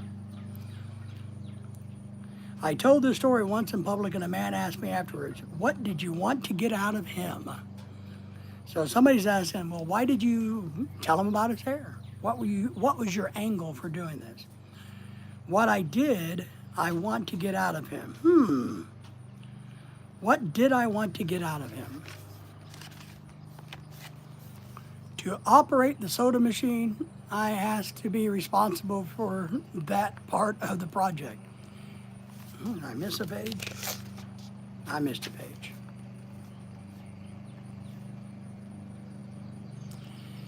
If we're so selfish that we can't pass on a little bit of happiness, then we are a sad person. Our souls are no bigger than the souls of crab apples. We meet with failure, like we talked about earlier. If you're the type of person that can't show interest at all in people, and I struggle with this, I gotta admit, I don't like, public anymore, but if you can't show interest in somebody, then you're part of the problem. Then there's something about you. Like serial killers really don't have a honest interest in people. They have an interest in you because they want to kill you. They don't have an honest interest in getting to know you. Yes, I did want something out of that old chap. I wanted something priceless, and I got it, a smile. I've got the feeling that I have done something for him without being able to do anything whatever for me in return. That's a feeling that flows and sings in your memory for long after. We all like it when somebody brings a smile to our face. We do. We're egotistical, right? We all like it when people, say, man, nice hat. I try to do it at Walmart. I try to do it to places. I'm not real good at it, I gotta admit. But I try to pump people up, If I see, especially the young people, and I know working at Walmart is miserable shithead of a job. If I see some young person who just looks like, somebody just cut all their toes off, I always kind of laugh and say, man, it'll be all right. It's only Walmart. You won't be here forever. And they all start laughing because they know what we're talking about. One of the greatest ways to grow our YouTube channel, Pat, and everybody else, because I know there's only a few listening, always make other people feel important, right? We don't want people to think we are important. We want people to feel important when they're around us, right? That's what we want. The goal to grow is to recognize people and to make them feel like they're wanted, that they're important to us. That's what we need to do. We don't want them to come here and to think I'm important. I want them to come here and to recognize that I think they are important.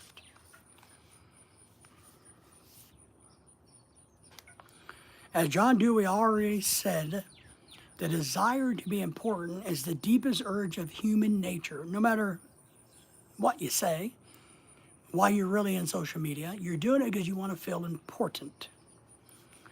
You want to be nurtured. You want to be built up, propped up. You want to be recognized for the things that you do. We're all that way, and there's no shame in that. William James said, the deepest principle in human nature is the craving to be appreciated. As I've already pointed out, this is the urge that differentiates us from the animals. It is the urge that has been responsible for civilization. Without the urge to be great, to be recognized, to be important, we wouldn't build the cities. If nobody felt like they needed to be anything, any important, why would you do anything? You wouldn't. But when you feel like you're important, or you have that desire to be important, then what do? You got to stand out from the crowd. How do you stand out from the crowd? You do things. How do we equate that to the internet channel here, the YouTube? How do I stand out in a very flooded crowd? And I don't know, Pat. Anybody else in the background? I don't know how to stand out. I can't get drunk on my channel and be stupid. I can't show boobs. I won't do that. I can't beat up on people. I don't know. And that's what we all have to ask. What makes us stand out in YouTube land? That's one of the hardest things. TikTok. How do we stand out without violating our personal principles? I'm not saying the social media principles. I'm talking about our own personal values and principles. And if you don't have any scruples or principles, and being naked on the internet is fine with you, then great, more power to you. That helps you stand out, but we don't get to do that. One of the ways, Pat, I would tell you, as I try to do it, is I try to wear tropical shirts and hats. That way, it's association with those that helps me stand out a tiny bit. It doesn't make me important, but it helps me stand out until I can become important. All right. Always make people feel important.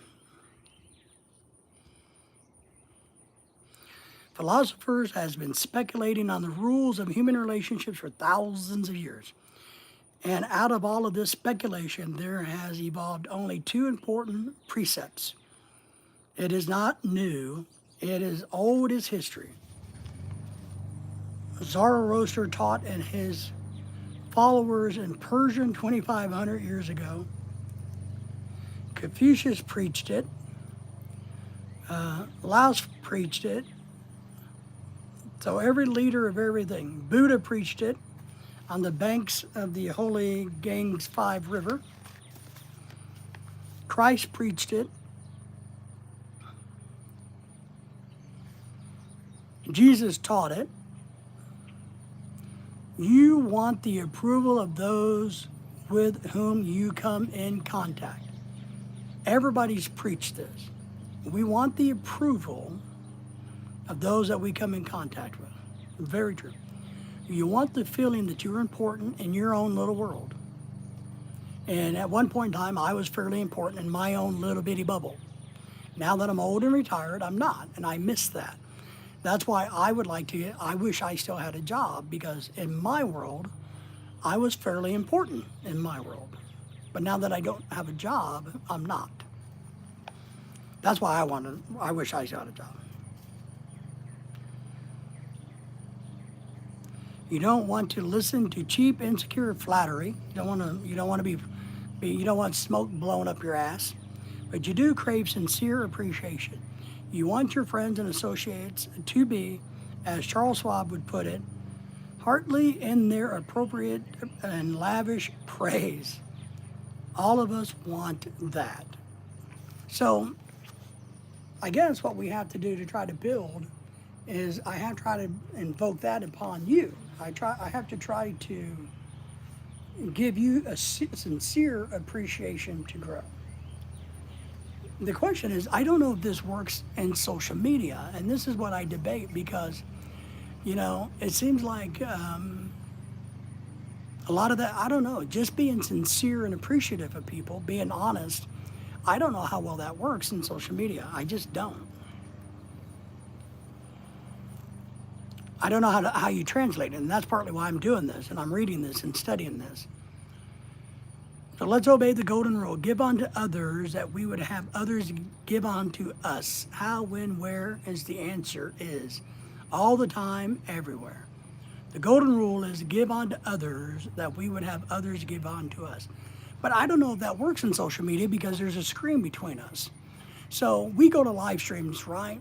And we give them a thumbs up and we tell everybody to subscribe to them and say, hey, the host is good, you know, we recommend them, we bring them up. But since there's a physical disconnect, I don't know that, man, I wish I had an ink pen because this is another really good thing.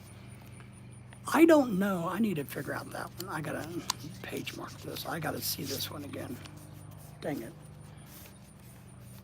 But here's my question, and I'm gonna have to look into this. The golden rule is to give unto others that we would have others give unto us. But can that be accomplished in social media when there is no personal connection? No personal connection here. Now, we can FaceTime each other on the phone and that gets personal, but when you're doing this type of stuff, if you're making videos, making shorts, making live streams, you know, if you do a panel, sometimes you get a personal connection. But even anything digital is not face-to-face. It's not hand-to-hand. So I wonder if the golden rule can apply to social media.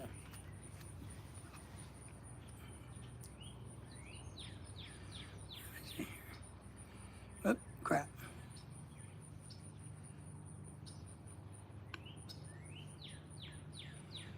Hang on. Can the golden rule apply to social media? Let me write that. I'll find that one.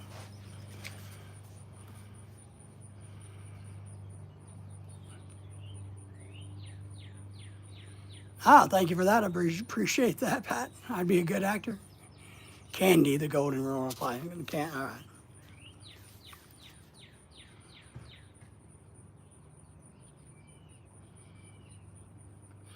So a guy named David Smith of Wisconsin once told our class how he handled a delicate situation when he was asked to take charge of the refreshment booth at a charity concert.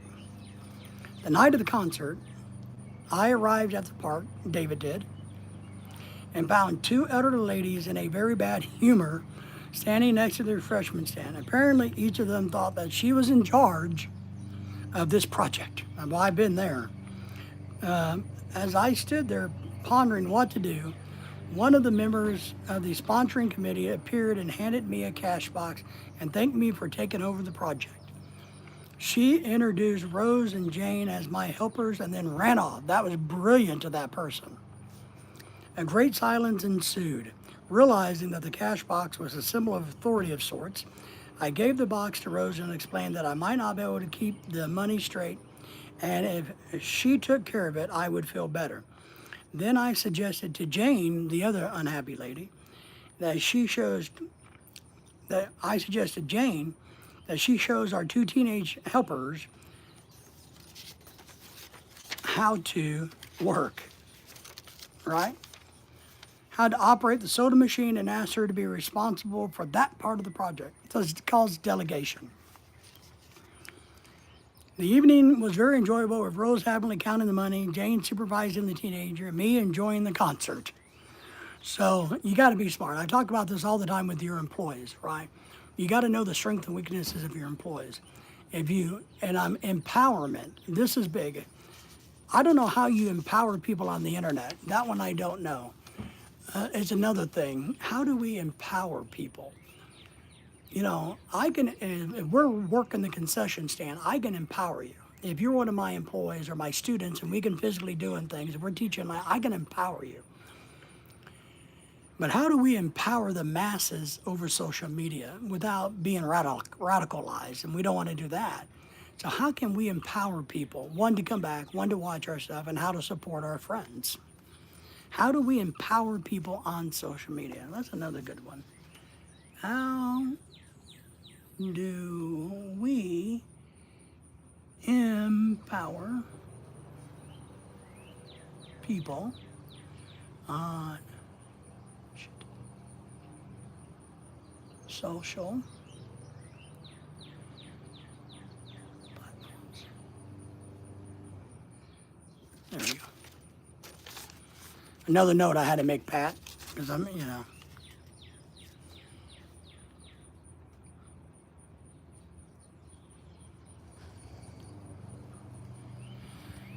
Some other examples of this is, for example, the waitress brings us mashed potatoes when we have ordered French fries. Let's say, I am sorry to trouble you, but I prefer French fries. She'll probably reply, no trouble at all. I would be glad to change the potatoes because we have shown respect to her. Little phrases such as, I'm sorry to trouble with you, or excuse me, I need your help. One of the things I've learned over the years, to get what you want, asking somebody for help makes them feel important, Pat. When we got people and we're making them feel important, we're putting them on a pedestal, right? They will help us. I say this all the time. When you got a problem, you go in and say, look, I don't know how to solve this problem. I got a feeling you do. So, help me out.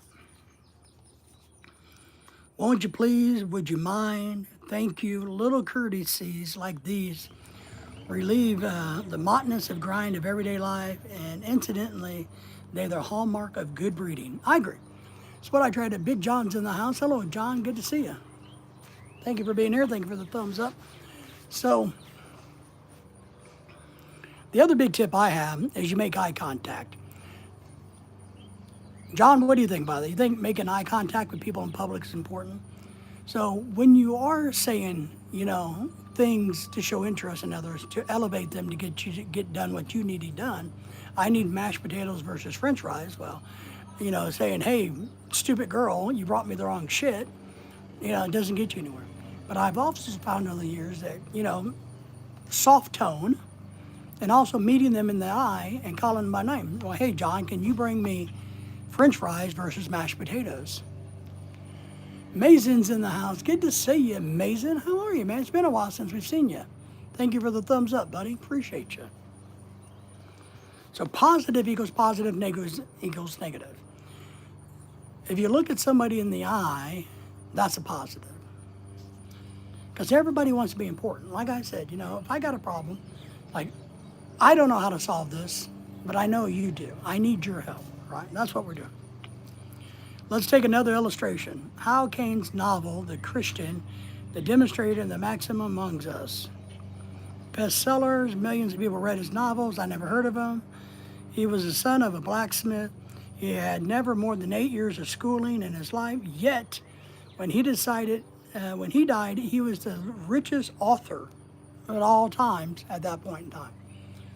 Got a phone call coming in. Pat says, okay, Pat, take your phone call. Thank you all for saying hello to each other. Amazing. Say hello to Big John.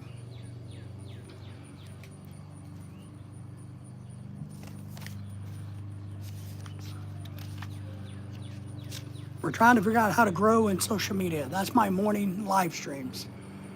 We're growing in social media.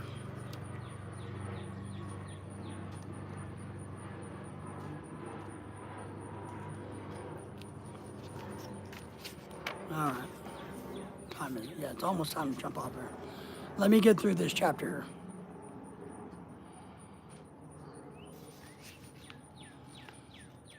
How's everybody doing out there today? Amazing. What have you been up to?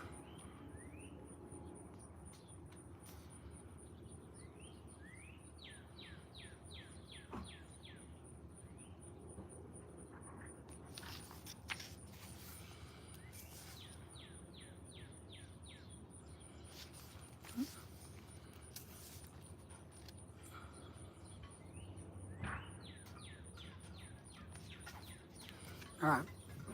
So,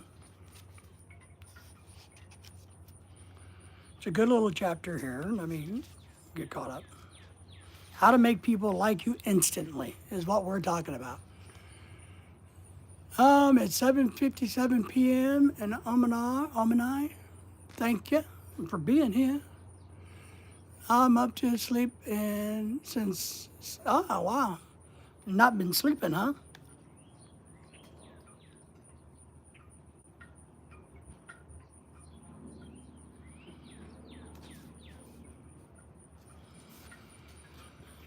So here's one of the most important things we got to learn or remember to make people like you instantly, if that's what you want. And if we're social media people, that's what we want because that's what we're doing this for, right? How do we succeed in any endeavor? How do we do that?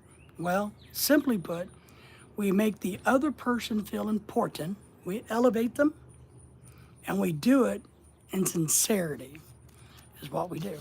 It all has to be in sincerity, with sincerity, because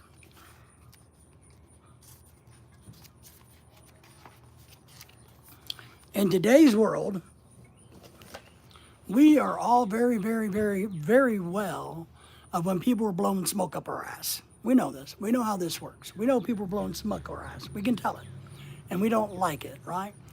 But if you want to learn how to play the fiddle, what do? You go and get into the fiddling world. You must have an interest in that. And so the 2 chapters we covered today are about that. You know, you build an interest, a real interest in whatever it is you're doing. I have an interest in growing my channel.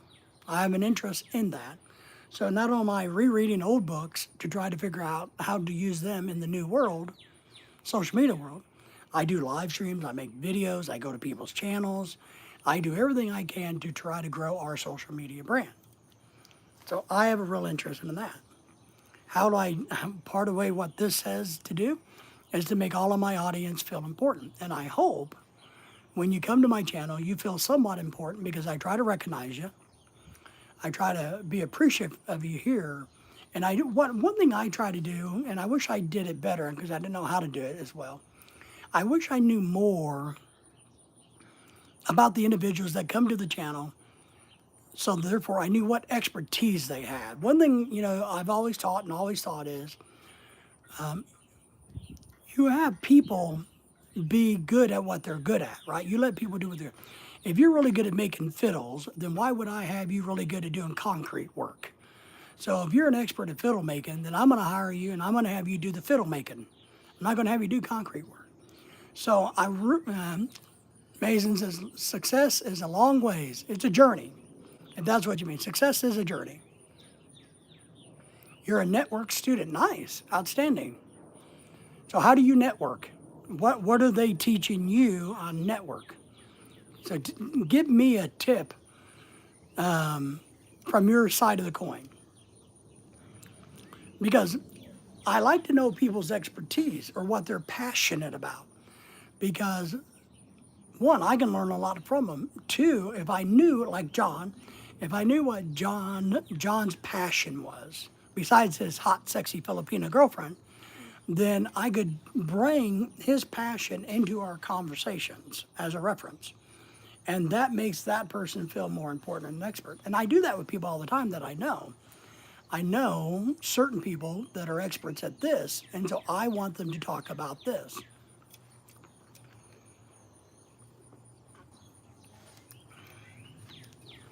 Because when we do social media, a lot of times like this, it's a large group of people chatting. So, Mason, tell me, give me some advice. Give me some advice before we get out of here for the day because it's starting to get hot. I want you to give me some advice. John, Patrick, everybody, anybody else in there, thank you all for the thumbs up. But feel free to give me a piece of advice. How do you win friends, influence people? How do you make people feel important? How do you, no shit, John, sewing? Really? Really? That's great. I actually try to learn how to do that, and I suck so bad at it. We'll have to talk more about it because I actually have an interest in that because being a fat guy, my clothes never fit, right? So my pants are all, you know what I mean? So we actually have an interest in sewing. We try to become sewers. It didn't work out so well. Because I speak Arabic languages. Okay. That's great. So you're good networking because you speak Arabic languages, right? Is that what you're saying? Multiple languages? But how do you make people feel important by speaking their language? Okay, I get that. Soul Linder's in the house.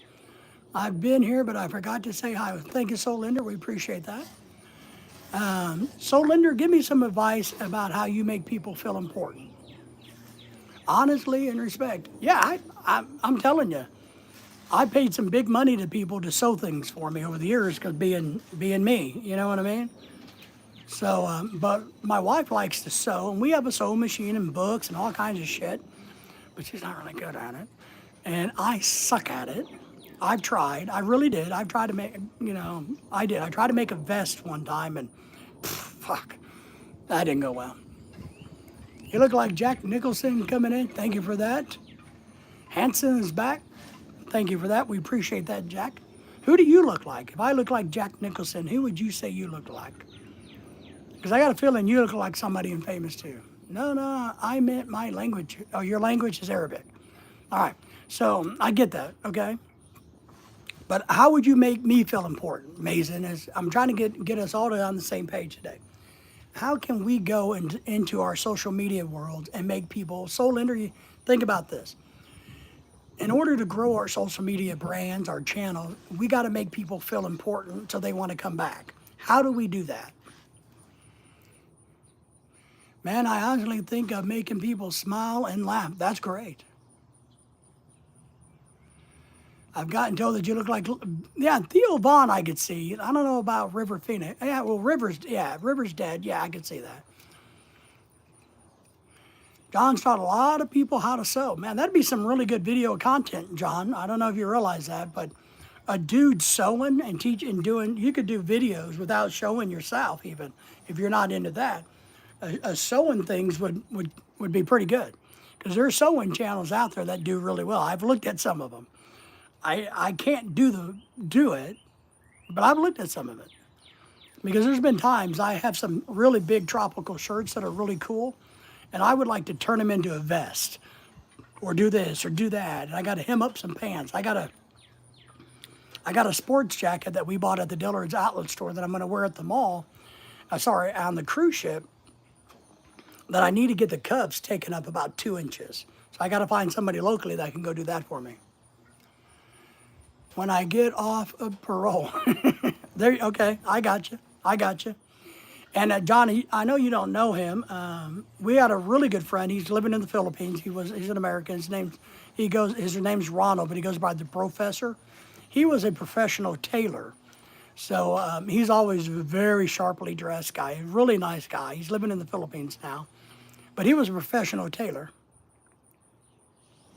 I'll hold you to that. Ken is in the house. Wow, 2 hours late. No notifications again, but you can start now. The second best YouTube channel is here. Thank you. Ken, these are my morning live streams where I'm working on how do we make our YouTube channels better? How do we grow our social media? So my question today is how do we make people feel important? I got a lot of questions, but the basic question is how do we make people feel important on social media so they will want to come back to our channel? Most people want to have, that includes contact, do crazy and weird things. Yeah, and so if you're not into doing crazy and weird things, but doing crazy and weird things don't make, if I did crazy and weird things, John wouldn't feel important. He would think I'm an idiot. So the vests are easy. Maybe I'll send you a couple shirts, John. You never know, man. You're only up in Missouri. Mike and Venus is in the house. Hello, Michael. You missed my my lecture earlier. I do, my mornings are all about, when I do morning live streams, I'm all about how to take business techniques of the 90s and incorporate them into a modern social media concept. So, yes, I'm wanting to know this is what, yeah. So we got to make people feel important, not just liked, but important enough to keep coming back and to share our product. And our social media is our product. Hope I didn't miss anybody. Let me make sure. John, you and I are going to have to talk some more, man. I mean it. I didn't know that, but that's great. But our friend, the professor, was a professional tailor. Just in it, my live stream. Mike says, all right, nice, nice. Did you have fun with it? Ken says, hello to you, young Michael. Michael, you missed everything. Of course you did. Yeah. What I'm doing in the mornings, and I know maybe it's no, I don't know. I'm just trying to figure out truly, and I want to hear from people. I've done a bunch of my own reading and studying. The other question I have, one is, okay, one, how do we make people feel important enough to share our brand, to share our product? That's the biggest question. My name was brought up. Oh, nice. I think I missed, oh, my name, was it a good brought up, or did they say, man, that fat guy is talking again? Let me get to Solinder. How hot you're getting down there? It's going to get hot today. It is, Solinder. But it's beautiful right now. It's probably 80, 82 with the breeze. It's beautiful weather. I put my WhatsApp number on your latest video short. Ah, okay. I got WhatsApp.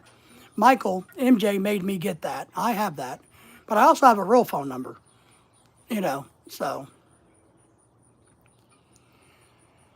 Where do you know? We're in America currently, Mason. We live in America currently. We've lived in the Philippines, but now we're in America. 6051, how are you, dear friend, sir? I am from, I gotta get caught up here.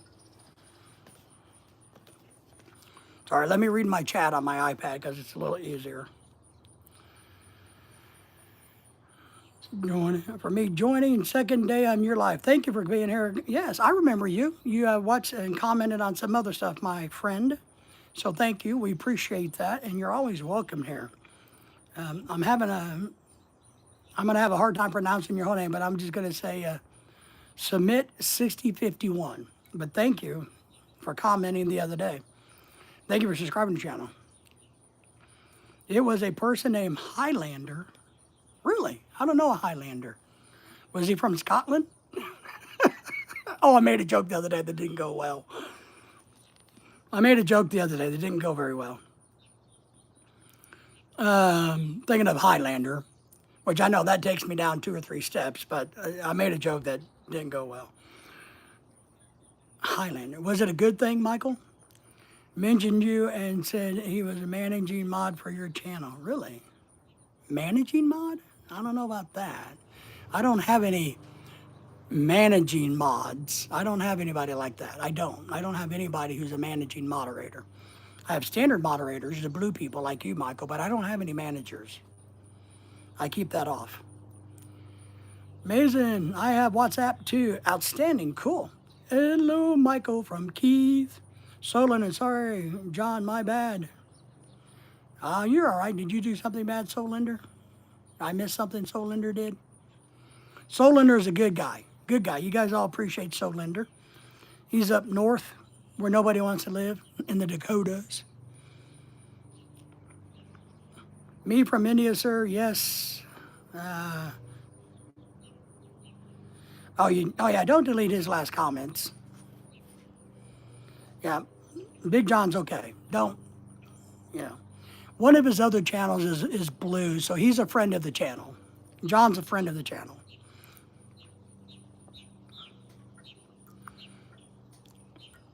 Keith is saying hello to everybody. Mike Jimenez says, he said that Ken was there. Yes, Ken wants to be number 1, so he comes to my channel, where he's number 2. Everybody wants to be number 1. I don't lie about that kind of thing. No, I believe you, Mike. I'm just telling you. I don't have any managing moderators at all. Nobody is.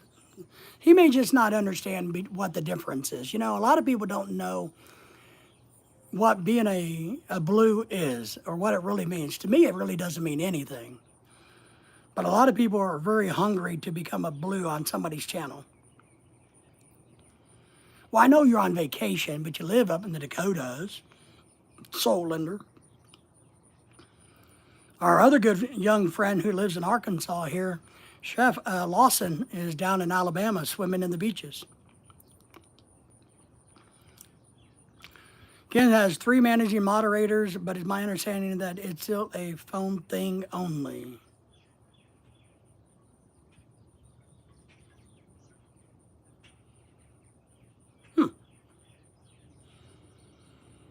No, if I do a live stream on my desktop through YouTube, those moderators are still there, I'm pretty sure. I don't do that a lot. But Ken, that might be a good thing, whether it may be. It may be, Ken. That's a great question. John says, I just put my WhatsApp number on the latest shorts video, the one that you said not to look at your boobs. Good. All right, John, I appreciate that. I'll get your WhatsApp number. I'll get it. So, yes, I am close. Second, you're getting there. Michael says he has one managing moderator, and that's Venus, which makes sense. I mean, I guess technically Lorelai's my wife's managing because she has the password to everything. We don't hide any passwords. You know, I have them all, you know.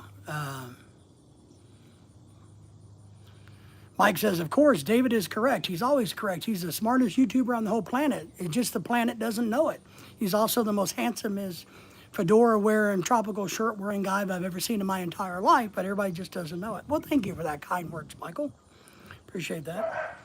The regular mods, yes. Managing mods, I'm not for sure. I know when it started, it was restricted. Okay. I don't know. I think I can do managing moderators. Oh, I know I can do it on my desktop. Now that I think of it, I can go in and make people managing moderators on my desktop or take them off. Same thing with regular moderators. Yes. There's actually a button for that on the YouTube channel on the desktop. Newsflash, Mike just discovered the changes in studio today. Uh-oh. Well, I guess I'm behind the news. Oh, Mike discovered changes. And what changes did he discover?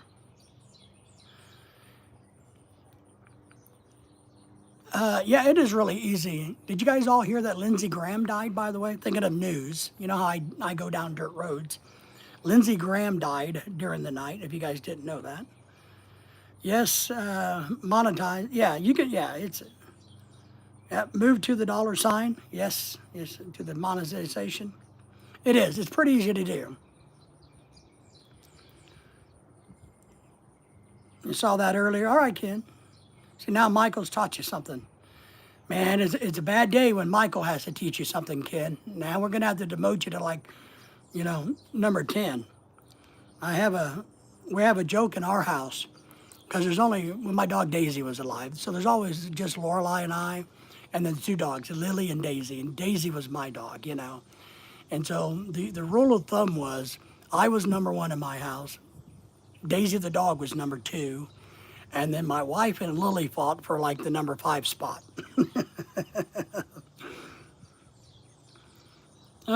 Jeff is in the house. Jeff, good to see you again. How's Little Rock, my friend? Ken is 71 years old, but he's still learning and growing. He looks good for 71. I mean, he looks 71, but he looks good for 71 years old. You know what I mean? He looks, you know, he looks pretty good. I wish I looked as good as he did at 71, even though I'm not 71.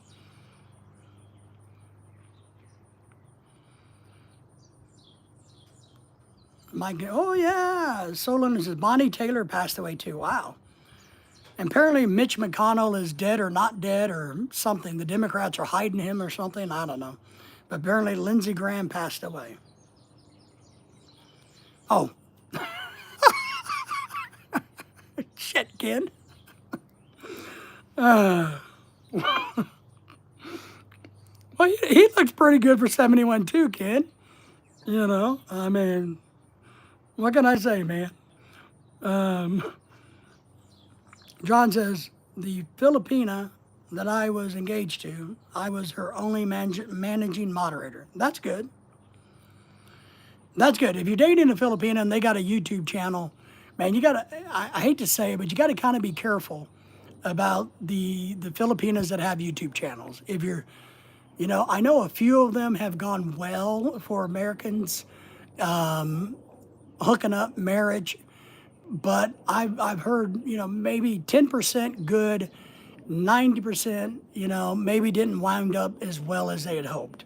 So you got to be really careful with the Filipino girl channels. That's my advice. Jeff says, it's Little Rock. Yeah, I know. Oh, Michael likes that. He does. Jeff, I subscribe to you, Solinder did. Thank you all for subscribing to each other. And I know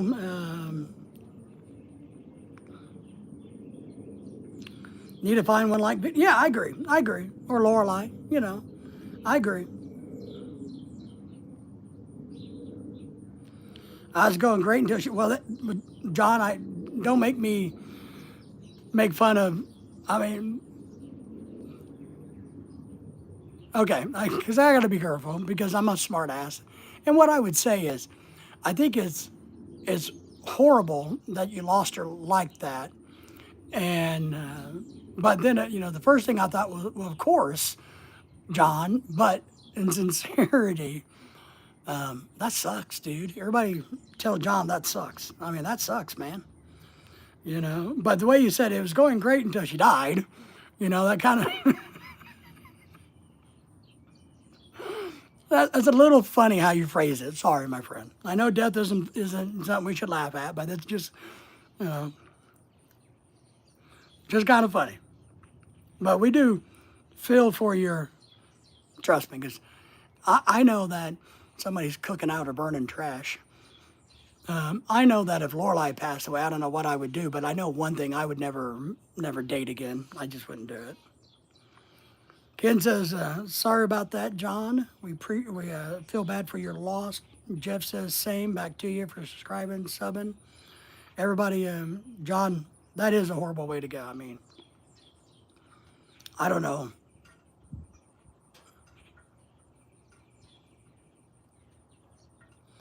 Soul says, Dave, I got a gift for you. Outstanding. I like gifts. As long as it's not a girl. Don't give me any girls. I'm married. Michael's married too. Ken needs girls. Are you ready? I'm ready. I'm ready, Soul. Give it to me, baby. I got a new one. She doesn't ask me for money. That's good. That is a really good thing. When they don't ask for money, that's good. Oh, look at that. Solinder is doing the super chatting. Thank you for that. Everybody say thank you to Solinder. That will go into my, and I know you guys think I'm crazy, right? But here's the honest truth. Every dollar that's donated to my channel, once I get it, after, the percentages and everything, I literally have it set aside to pay for Lorelai's house. So I literally do. So I appreciate that, Solinder. Thank you very much, man. So give Solinder a thumbs up and a like. Jeff says, I got disappointed last night at the concert. Didn't perform, show supposed to start day 30. So Jeff went to a concert down in Little Rock last night is what he's talking about. Didn't start until 9:20. When we left, we could have at least, man, that's crazy. Yeah. I'm one of these people that are impatient too. If somebody says something starting at 8 o'clock, I expect it to start at 8 o'clock. If I'm supposed to be in a meeting at 8 o'clock, I'm out the door at 7:58 waiting. I'm a non-timer. Thank you. Ken says, yes, wow, you deserve. Thank you for that, Solinder. I appreciate it. I know you're a good guy, man. Your channel's growing and it's going to be great. And someday, you'll be the master of the universe. I got you, buddy. I know. Didn't perform at all. So are they going to give you a refund, Jeff? I mean, can you say, hey, wait a minute. I bought a ticket for XYZ and all I got was Y and Z. Yeah, see, Ken was thinking the same thing I am. Where's the refund? 71-year-old Ken is now thinking, where's the refund? Sorry, Ken. See, I said you looked really good for 71, man. I know you're not 71, but damn, you look really good for it if you were 71. Drove from Little Rock to Hot Springs, yeah, and that's, what, about an hour and a half drive? Close to 2 hours? I know it's a 4-hour drive from me. No refund. That sucks, man. I would complain. Simply Venus says, hello, Mike brings me here whether I want to come or not. He makes me come here. Simply Venus says, hello, I am here to everybody. Everybody said hello to Simply Venus. Venus, the god of love, love, love. So is it like an outdoor public concert, where you just go and show up? Still, that's pretty shitty. Ken says he's 76. Sorry, that's the dyslexia kicking in, Ken. I am dyslexic, believe it or not, and you guys probably don't know that. So instead of Ken being 67, we'll just pretend he's 76. He should have stuck with 71, right, Ken? See there? Well, you look good for 67, too. You look a little rough for 65, but 67, you look good. Thanks, I appreciate that. Yeah, there was an outdoor concert. It's an hour drive from you. All right, an hour drive. Magic Springs Water Park, theme park, okay. 71 sounding really good. I don't even know if I'll make it to 71, to be honest. I told Lorelai and I were talking about that. Soul says he's 22, Dave is 21. Yes, we're young at heart. We were coming back from somewhere last night. Thank you all for the thumbs up, by the way. We were coming back from somewhere, and Lorelai, we drove by this venue that we thought about renting for Lorelai's 40th birthday party, but it was way too expensive. And it had a big party at it. The kids had a blast, Jeff says. Good. That's all really that matters, right? You're taking the kids down there. As long as they have a good time, just roll with it. Don't hang on to it. Kick it off of your table, as I say. It's an irritant, but it doesn't need to be on your table. What needs to be on your table is the fact that the kids had a really good time. And I know you know that, Jeff. Jeff's a good guy out of Little Rock.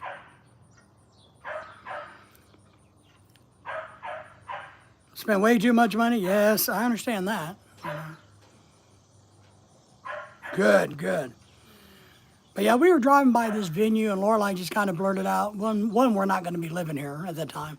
She's like, I don't think I'll have a big bash when I turn 50.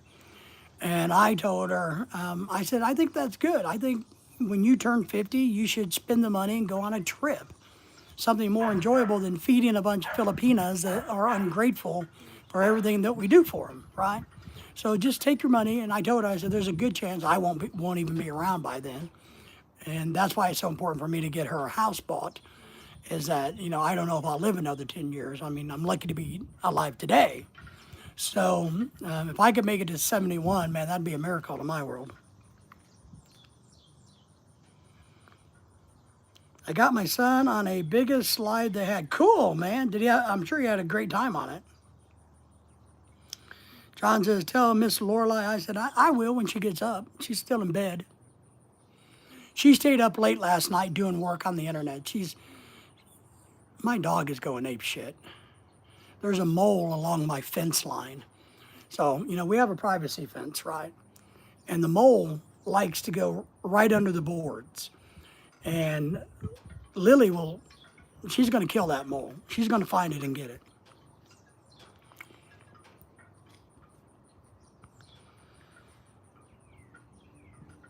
Cool. Ken says, Jeff, cool. I did that years ago with my youngest son on a park on a roller coaster. Oh, that's good. Yeah. I guess, I don't have kids. I've never had kids. I will give you all of the advice in the world about raising kids, even though I've never had kids. So I'm one of those type of people. Only if you ask, though. But I will say this. If you have kids, I think it's your opportunity and obligation to have fun, to go and do things with the kids and secretly have a good time while the kids are having a good time. I think it's your excuse to say, going to Disney World or going deep sea fishing and I'm taking the kids, it's a good excuse to do things that are fun, having kids. Just saying. That's what I would do if I had kids. I'd have all kinds of excuses of shit we're doing. I'd be broke, but we'd have all kinds of things. Jeff is saying, nice kid. His little one, Jeff's little one gets scared almost everything since he has only vision in one eye, and it's partial vision. Yeah, so Jeff's little boy has vision issues, problems, impairments. So I'm sure he does get scared of unknown. So, and I'll tell you from a psychological standpoint, I think it's outstanding that you got him to do something that is scary to him.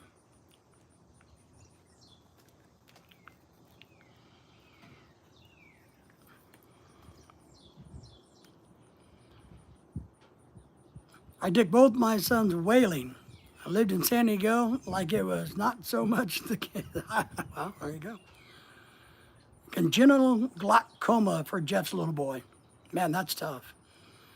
You know, and you know, I was a safety expert, believe it or not, in another life, an OSHA expert. And one of the things I gave the biggest lessons on was your vision, you know, safety glasses, how to protect your eyes. Because I kept telling people, I think the worst thing to be when you've seen to be able, not to be able to see, you know, I think that would be hard.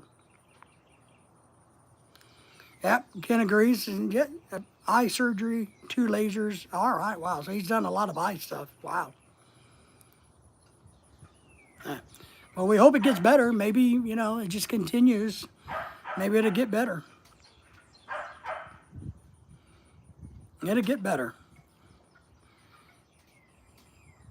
Mike, have you been up all night? Are you still here? I think Michael's been up all night. Michael's still living on Filipina time.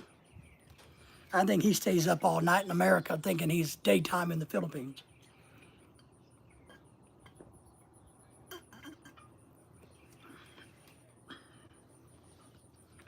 Yeah, am I right? You been up all night?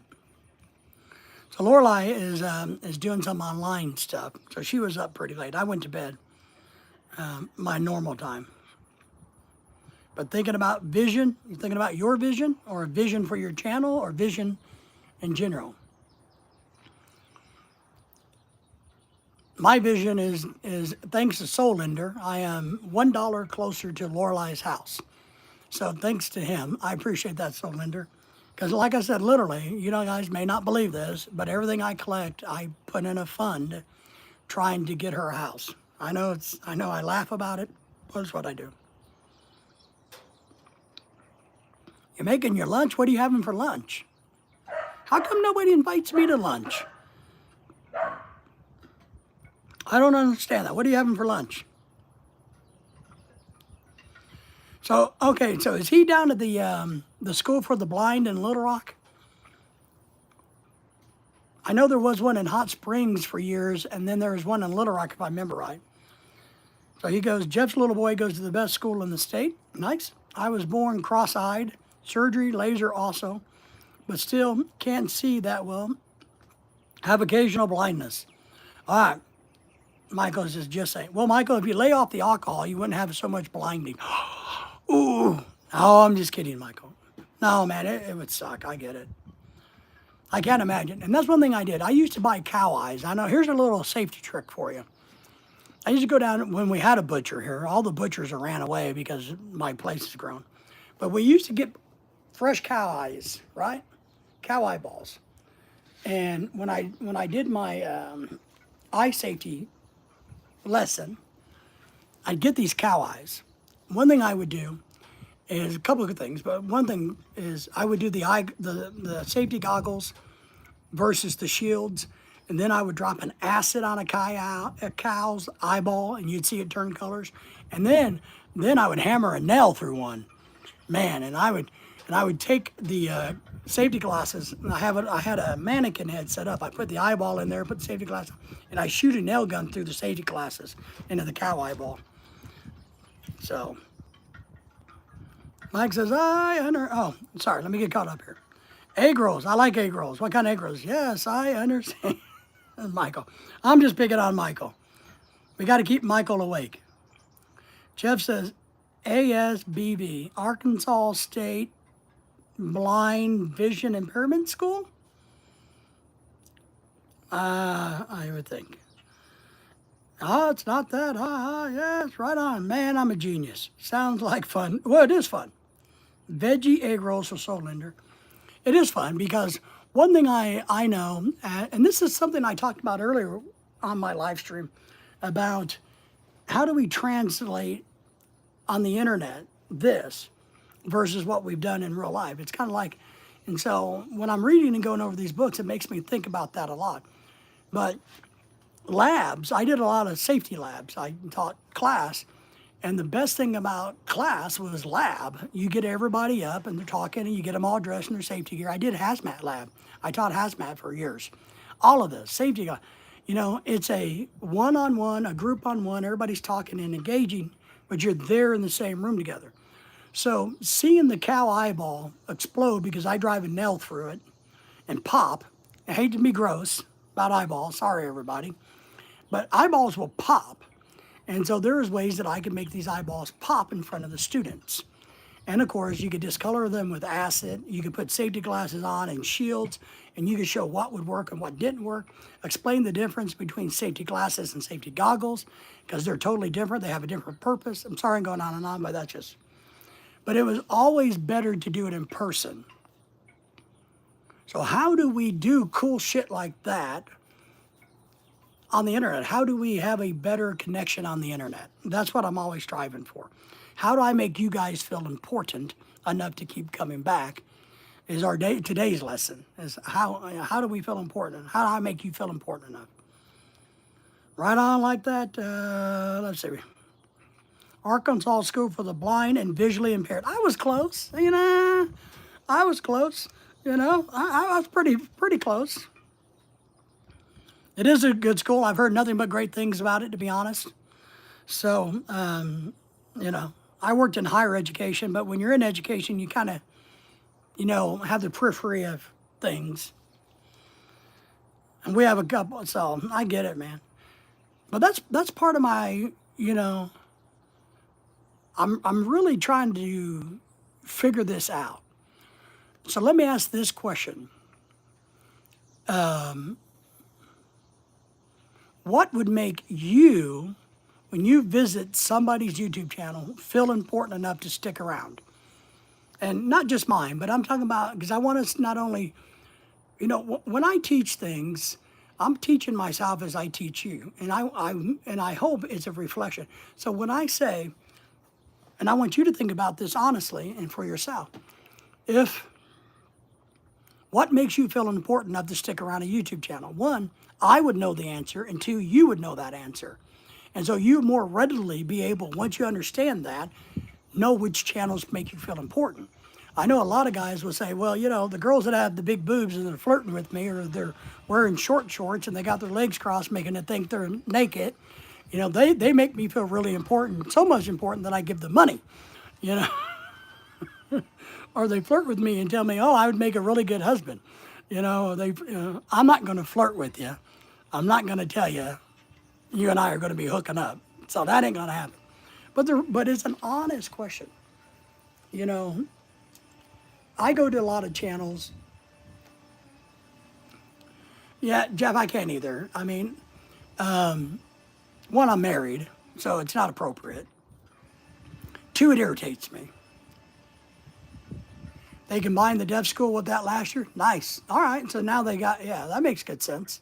All the resources in one location. Has to be family friendly. Yeah. Yeah. So what do you look for when you guys are out surfing? What, you know, besides a pretty girl, why do we stop on live stream? You know, I mean, because I'm mesmerized, because part of what I say is there's a gentleman, I don't know his name, to be honest. I don't watch his stuff very much. But I've stumbled across a live stream of a gentleman who is very heavy, way, you know, like he probably weighed six or 700 pounds at one point in time. And he's lost a lot of weight, and I guess he's still trying to lose weight. But he does everything without a shirt on. And so, and he has a gigantic following, and he doesn't even talk to people very much. He's listening to music, and he's in a wheelchair, and he's riding a bicycle, pedal metal. And he's doing things like exercising on his channel, but he might have 500-600 people watching his live stream, watching him just wear weird glasses and ride a stationary bike the best he can, sitting in a wheelchair, you know. And Patrick says, I am back. So I often wonder what makes people stop on his channel. Is it the shock and awe? Is it the shock jock thing like Howard Stern used to do? Thank you for coming back, Pat. Jeff, good to see you. Michael's here. A bunch of other people. Venus is in. Ken is in the house. A whole bunch of good people in the house. I probably missed somebody. John is here. Pat. Good morning. Good afternoon, Patrick. Yes. But I'm serious. What makes you go, I should stop by and see what's, I mean, because we have such an attention span that's so small these days that if we don't see something that catches our eyes, we don't stop to listen to see if there's anything that catches our hearing, right? Our mind. And channels like ours, Ken, all of us that we know here, Patrick, we're trying to capture people's minds, I think. Maybe I could be wrong, but I think we're trying to capture their minds, your minds. We want you to be here. I remember when I was scrolling lives when you popped up and you was talking about something. I can't remember what it was. Oh my gosh, I forgot already. But it caught my attention, so I saved it and it was interesting. So I say, woohoo. And that's good. I appreciate that, but I'm sad and breaks my heart that you can't remember every word I've ever spoken in my life. My goodness gracious, great balls of fire. But thank you, Jeff. I appreciate that. And I really do. I mean, and I like hearing the story about your kid and being in Little Rock, of course. And we have some other followers in Arkansas and Missouri all around us. So, and Soul Linder's another great one. He's from the Dakotas, but he's on vacation eating egg rolls. So there you go. Ken is up in the land of Indiana. Pat's from Indiana. Michael's from the Philippines and the Illinois. So yeah, I appreciate when people, because I'm happy to take my shirt off, but you're gonna have to pay me money. You know what I mean? Look, I'm not shy. Just pay me some money and I'll take my shirt off. But I don't. But I because I'm trying to learn how to do YouTube better. But I'm not trying to learn how to do YouTube better. I'm trying to learn how to reach a broader social media audience. Because besides tweaking some of these algorithms that I don't understand, man, I'm sure maybe Ken understands some of this, but understanding some of these other, I don't get it. I'm not that smart. I don't know how to trick YouTube into doing something for me. I don't know how to do that. So what I have to figure out, and what we all have to figure out, is how do we continue to build our audience without knowing how to manipulate YouTube, our audiences. Jeff says, oh, so sorry, man, but I'm losing my memory. That's all right. I appreciate it. Just take notes. No, Jeff, you're all right, man. These egg rolls are good. Well, take your egg rolls and shove them up somewhere there, Soul Linder. Short-term memory sucks. Give me 6 months and I'll remember. Nice. See? I have a memory issue too. I definitely, from my coma, I have some memory issues. I do. I have some cognitive issues from my coma. So I understand. But Ken, what do you think about that? Because I know you're interested in trying to make a bigger platform and all of that stuff. And I know we got to build our foundation, which is you guys as a community, like what we're doing in Branson, Missouri, what we do on this live stream and other live streams. Because right now, what we have going for us is we have a collective. Michael, Ken, Patrick, Claude and Jessica down in Texas. There's other YouTube channels like us that are very, and what we need to do is have a collective. So we need to have channels like ours who all support and work with each other. But I just don't mean saying, support. I'm talking about literally figuring out how to be a collective unit so that we all benefit and grow from everybody else that we know. We all need to share the friends in a sense.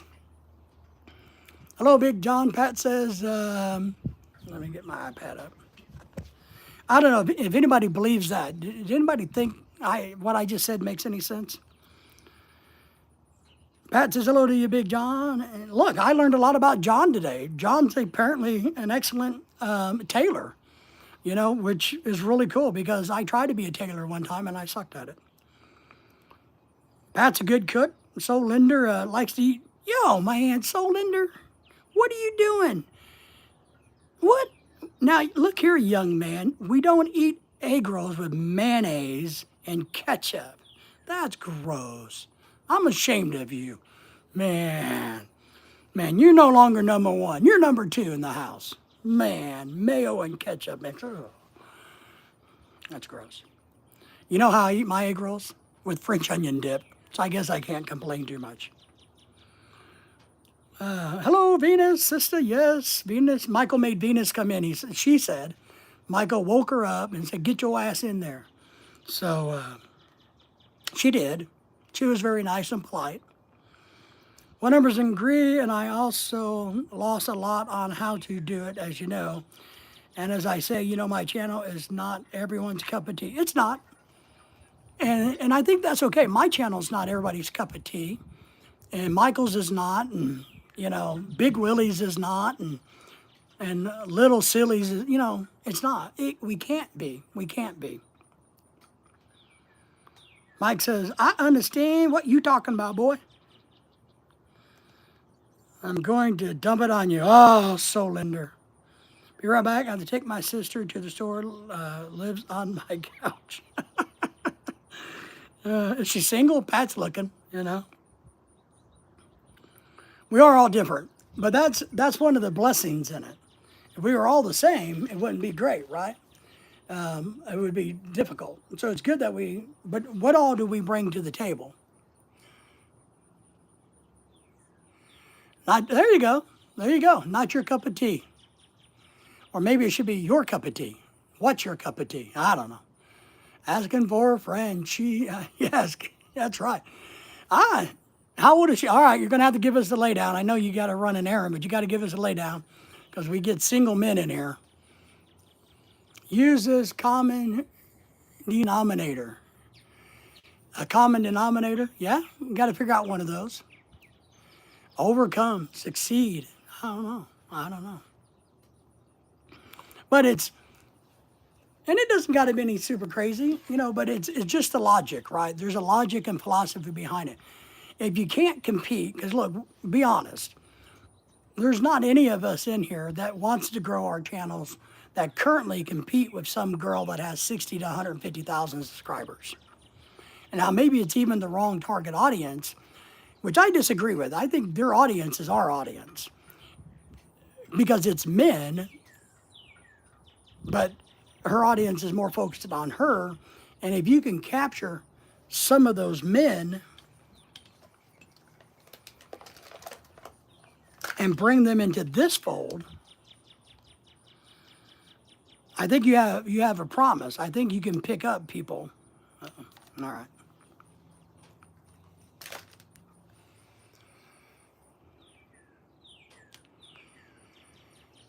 Well, I think it's you know, I'm going to disagree with you, Michael. I know where you're going, and you're similar in line with my thoughts, but I have a different perspective on, you know, you do have to accept everybody, which we're all really good at. I think we're all pretty good at accepting people. All done with my lunch now, and time to watch Dave and pick. Third thing is to helping each other. I'll shut up, Michael says. That's right, Michael. You can say all you want to say. I'm not saying that. I'm just saying, I think you got to look at it from a bigger perspective. You got to build the building blocks, which you're trying to do. And then from there, you got to spread out. And then the key, because it depends on what you want, and we've all talked about this. What do you guys want out of your channel? And that's what I started out today with, was what do you guys want out of your channel? You know, what's your goal? And then you got to tailor things to your goal. And you can have a lot of byproducts of your goal, right? You can. Maybe somebody's goal is to become famous and to be known worldwide. Well, but maybe along the way, they actually help people or make a lot of money. Or maybe somebody's goal is to make a lot of money, but along the way, they help a lot of people. You don't know. There's byproducts. Sister Linder says, hello. Woohoo, sister's in the house. Your sister single? Pat single? Ken single? There's some single men in the house. So, Linder, better keep the ladies locked up. Hello to Sister So Linda. Yes, Sister Linda. So I don't know. It's just my thought. I think we're all doing very well with the hand we've been dealt, right? Because, you know, just the way it is. And I do like the fact that Michael, Ken, Patrick, all these other channels, Claude and Jessica's channel, A lot of these other channels that I know very, very well are not trying to exploit the women folk. You know what I mean? Who got 5K? I missed something. Who got five? Who's got 5K? Who? What? I missed something. Ken, I missed something. Sorry. Congratulations to whoever got the 5K. Congratulations to you. But I like the fact that we're not exploiting the women folk of the Philippines or Thailand or India or Brazil. I like the fact that that's the K. You. Oh, me? I have 5K? Do I? Do I really? Huh. Cool. Very, very cool. No, yeah, mine says 51 something. Well, that's cool, man. Woohoo! Yay me! I made it. I made it to the big time. That's cool, man. She's enjoying the single life of a unsettling 7-month relationship. Well, yeah, but look, if she's hot, man, we can find her. You know, boyfriends. Maybe she needs a new boyfriend. Mike Immune says, yes. Woohoo! Man, I didn't know, man. I'm a rock star. Nah. Like I've said before, I don't pay enough attention to my subscriber count because I'm more worried about getting views and connections. So, yeah, I don't pay that much attention to that part. It's great, though. Maybe I can get 5,200. No, it's only been 5 years, 4 years. So, but thank you for recognizing that. I wonder if YouTube will send me a wooden plaque. Don't you get like a fancy plaque if you get 100,000? They should give you like a wooden one if you get, I don't know. Yep, I think after 1,000 subs, it's all bragging rights. It is because the math, and we've all talked about this. I truly am more interested in getting the views versus the subscriber number. I know the more subscribers you get, the more views you get because 99% of the people that subscribe to your channel has watched one of your things. So that's one view for one sub. But what we should be draining on is like Jeff and everybody else who comes back and Pat, people that watch this stuff over and over and then come back and watch the older stuff. I got somebody send me a message about a video I did 4 years ago, and it popped up and I looked at it and I went, what in the hell is this person talking about? And I did. It took me a little bit. I had to sit there and go, I don't know what this guy's talking about. And about a half hour later, it dawned on me, he was referencing a video I did 4 years ago. And he had a question about. So I had to go find the video from 4 years ago and rewatch it to know what the hell I said. So, Yep, 100K, it's all the silver platter award. It is. A million's of gold, right? I would be happy with a wooden one. Maybe we can start that. Maybe we can start our own thing.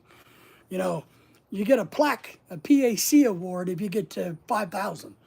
And a wooden award, somebody can cut it out in wood. Or maybe Big John could make us a patch, for that recognition. That's funny, though. That's funny. But I really believe, I know you get a sub and you get one view. But I think Michael's right that you got to build a foundation, a friendship that leads to this. Because the more friends you have, but you got to be able to get your friends to shout you out, to like you. How do you do that? You make your friends feel important. How do you make that friend? It's not about making friends. The thing I read in the book earlier, and a lot of you guys missed it, was about, I can't remember his name. The Duke of Wales was going to give a speech in Spain.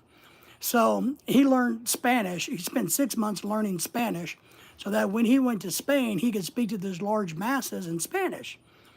Well, they all loved him for it because he took the time out of his day to learn Spanish, right? But we are here. It's hard for us to get a large mass like that. We got a small group. So we have to worry about how to make individuals feel important enough to keep coming back. I know I go on rants. I got to remember, my wife says I can talk to a brick wall for 3 hours and not even breathe. A patch. Yeah, and John can do it. Now we have a bike club. I was in a bike club. I was in an education motorcycle club. Group. And we caught shit. I'll tell you the story sometime. Joe and Jenny's Journey is in the house. Good to see you, Joe. How are you? Everybody say hello to Joe. All I got when I hit 1K was a gecko.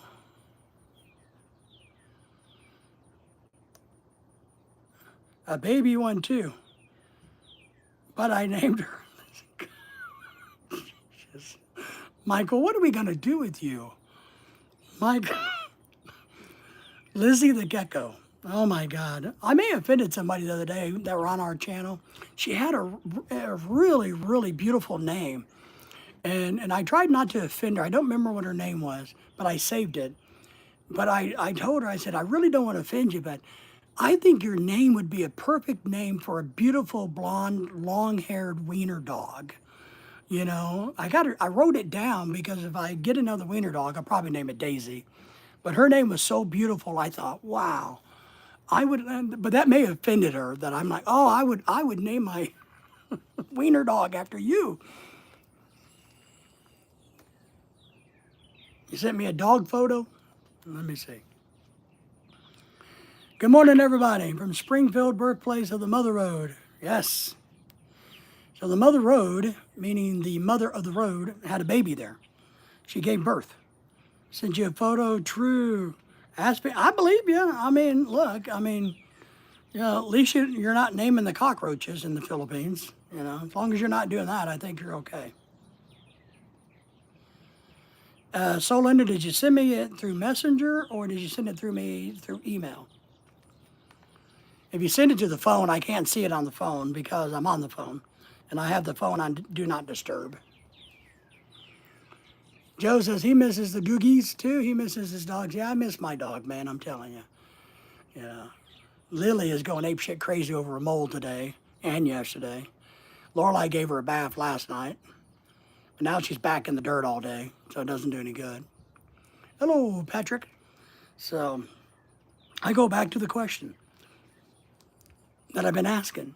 What is it that would make you feel important? If somebody said, recognized, thought of, what is it that would make you feel important? Would want to make you want to be somewhere? Let me get caught up. Did I mess up my live stream? Ken says hello to you, Joe. Good to see you, Joe. Show us. Guys want to see Lily? I'll show you Lily. There was, about the single women. So we got two. Jeff, who had to run to the store, has a single woman on his couch. And Solinder has a single sister. So, hello, Ken. Long time no see. You guys want to see Lily? I'll show you Lily. Let me, I'll have to get up. You know how us old people are.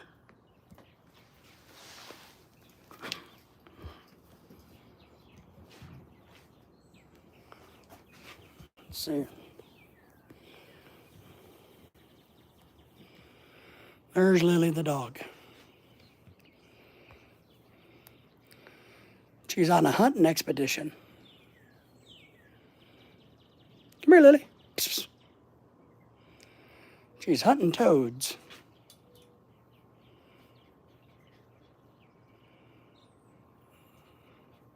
You're tired, huh?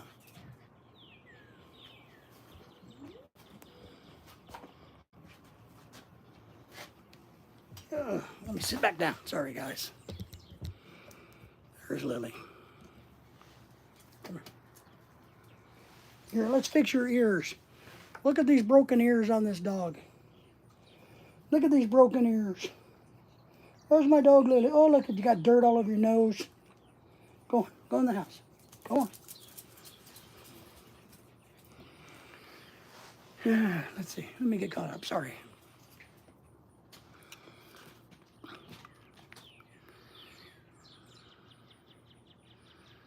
Being recognized, I agree. I agree, being recognized. I think is one of the most fundamental mistakes a lot of live streamers make.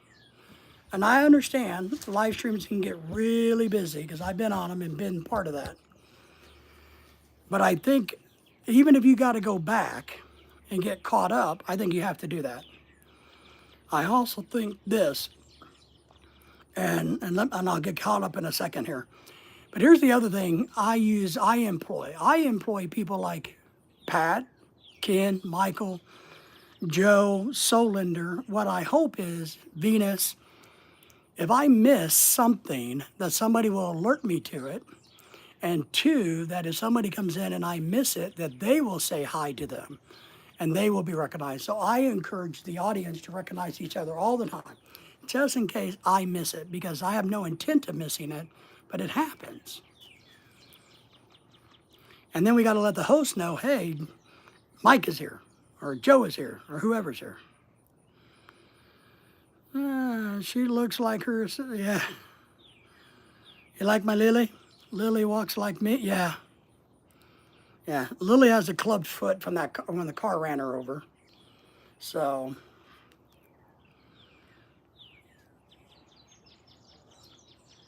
yeah, she does that, Joe. She does suck it up sometimes on that front leg. There's times she's running 90 miles an hour in the yard. And then I call her in and she's like, oh, I'm wounded, I'm hurt. Oh, I'm like, you big ass sucking dog. Yeah, that dog has us wrapped around her little paw, her broken paw.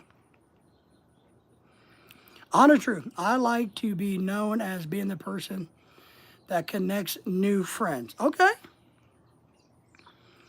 So Mike feels important when people recognize that he's good at connecting people. Is that what makes you feel good, Mike? Makes you feel important? So if you were going to a brand new channel, I'm just saying, and somebody said, oh, there's Mike. He's really good at getting people to be friends with each other.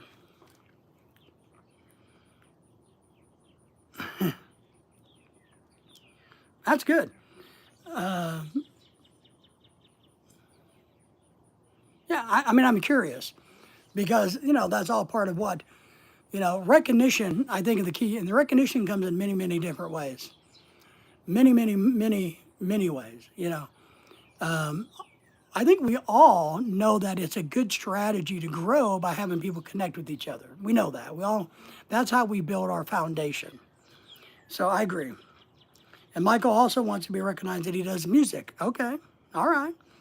So, Joe, what would Joe like to be recognized?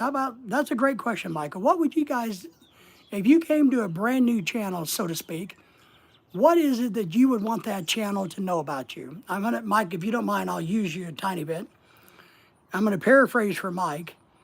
Mike is saying if he came to the channel, he wished they would know right away that he's good at connecting people, making friends with people. And two, he's also about music. Soul says it feels like 90 degrees there. Yes. I don't know what the temperature is. It's getting warm here.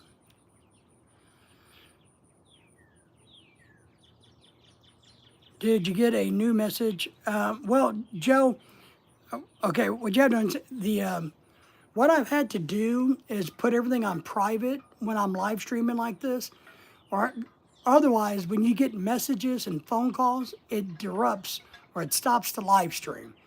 And sometimes they restart and don't restart. So I can't see anybody's messages until after I get off of here and turn the phone back to public versus private. So don't be offended if I didn't get it. I'll get it shortly. I will, I promise. But I've learned to put it on Do Not Disturb. Otherwise, it just messes up the live streams. And I figured that part out. The only one that can get through my phone when it's on Do Not Disturb is Lorelei, which sometimes I wonder if I should change that because she has a habit of doing that. I don't mean grow, I mean make girlfriends. I understand that. But by making friends, you're growing, right? So to grow, you got to make friends. To make friends, you got to grow. It's the same thing, right? I know you're probably thinking more of a personal connection is what you're hoping for, right? Big John is doing the hello. Yes, yes, yes. Call me when you get a chance. I'll do it. All right, I will. Oh, Ken is being a smart butt saying, what is it that you want us to call you, Joe? One at a time, my friend. Ken says, David's rubbing off on me. He's being because Ken knows I'm a smart ass. Don't be mean to Lorelai? Okay, I won't be mean to her. But blocking her phone, well, if you block your wife's phone calls, is that mean or just smart? I don't know. I'm asking for a friend, as Ken says. And I'm just asking for Ken. But we have all made really good friends on the internet world, social media world. And I know a lot of people say they jump on here just because they want friends, which is great. And we've met some. I mean, I talked to one of my very first subscriber, James Robinson. Him and I are buddies. When we moved to Alabama or Florida, he's going to pack his shit up and move down to where we do. He's ready. Once we resettle permanently, he's going to come and live in the area so that him and I can go fishing. It doesn't matter again. Don't call me late for dinner. Woohoo! No late for dinner. Yes. Good one, Joe. Yes, yes, yes. I'm gladly pay you Tuesday for the hamburger you give me today. Well,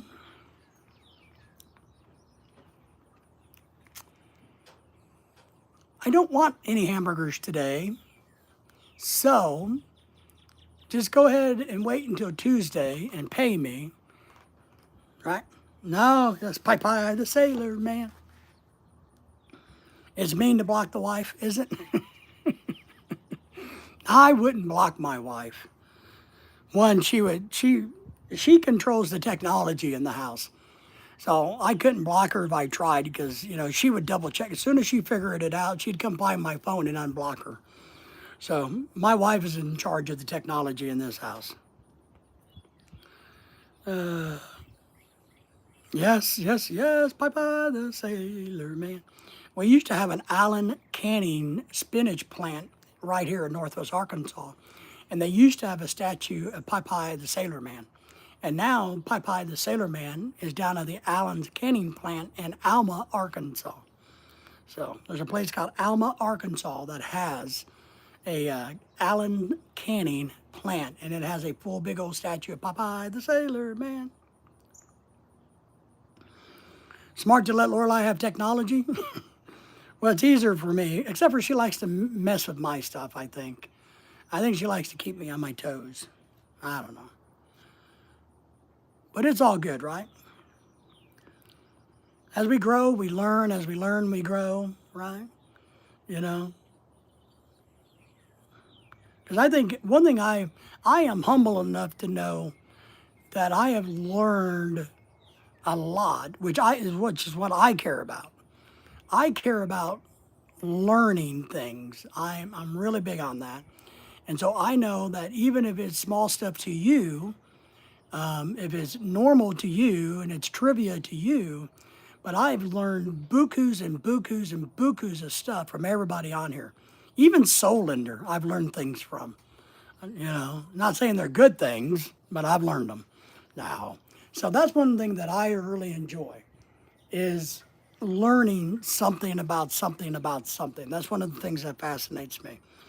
And that's why I have notebooks and notebooks and notebooks full of shit that people tell me.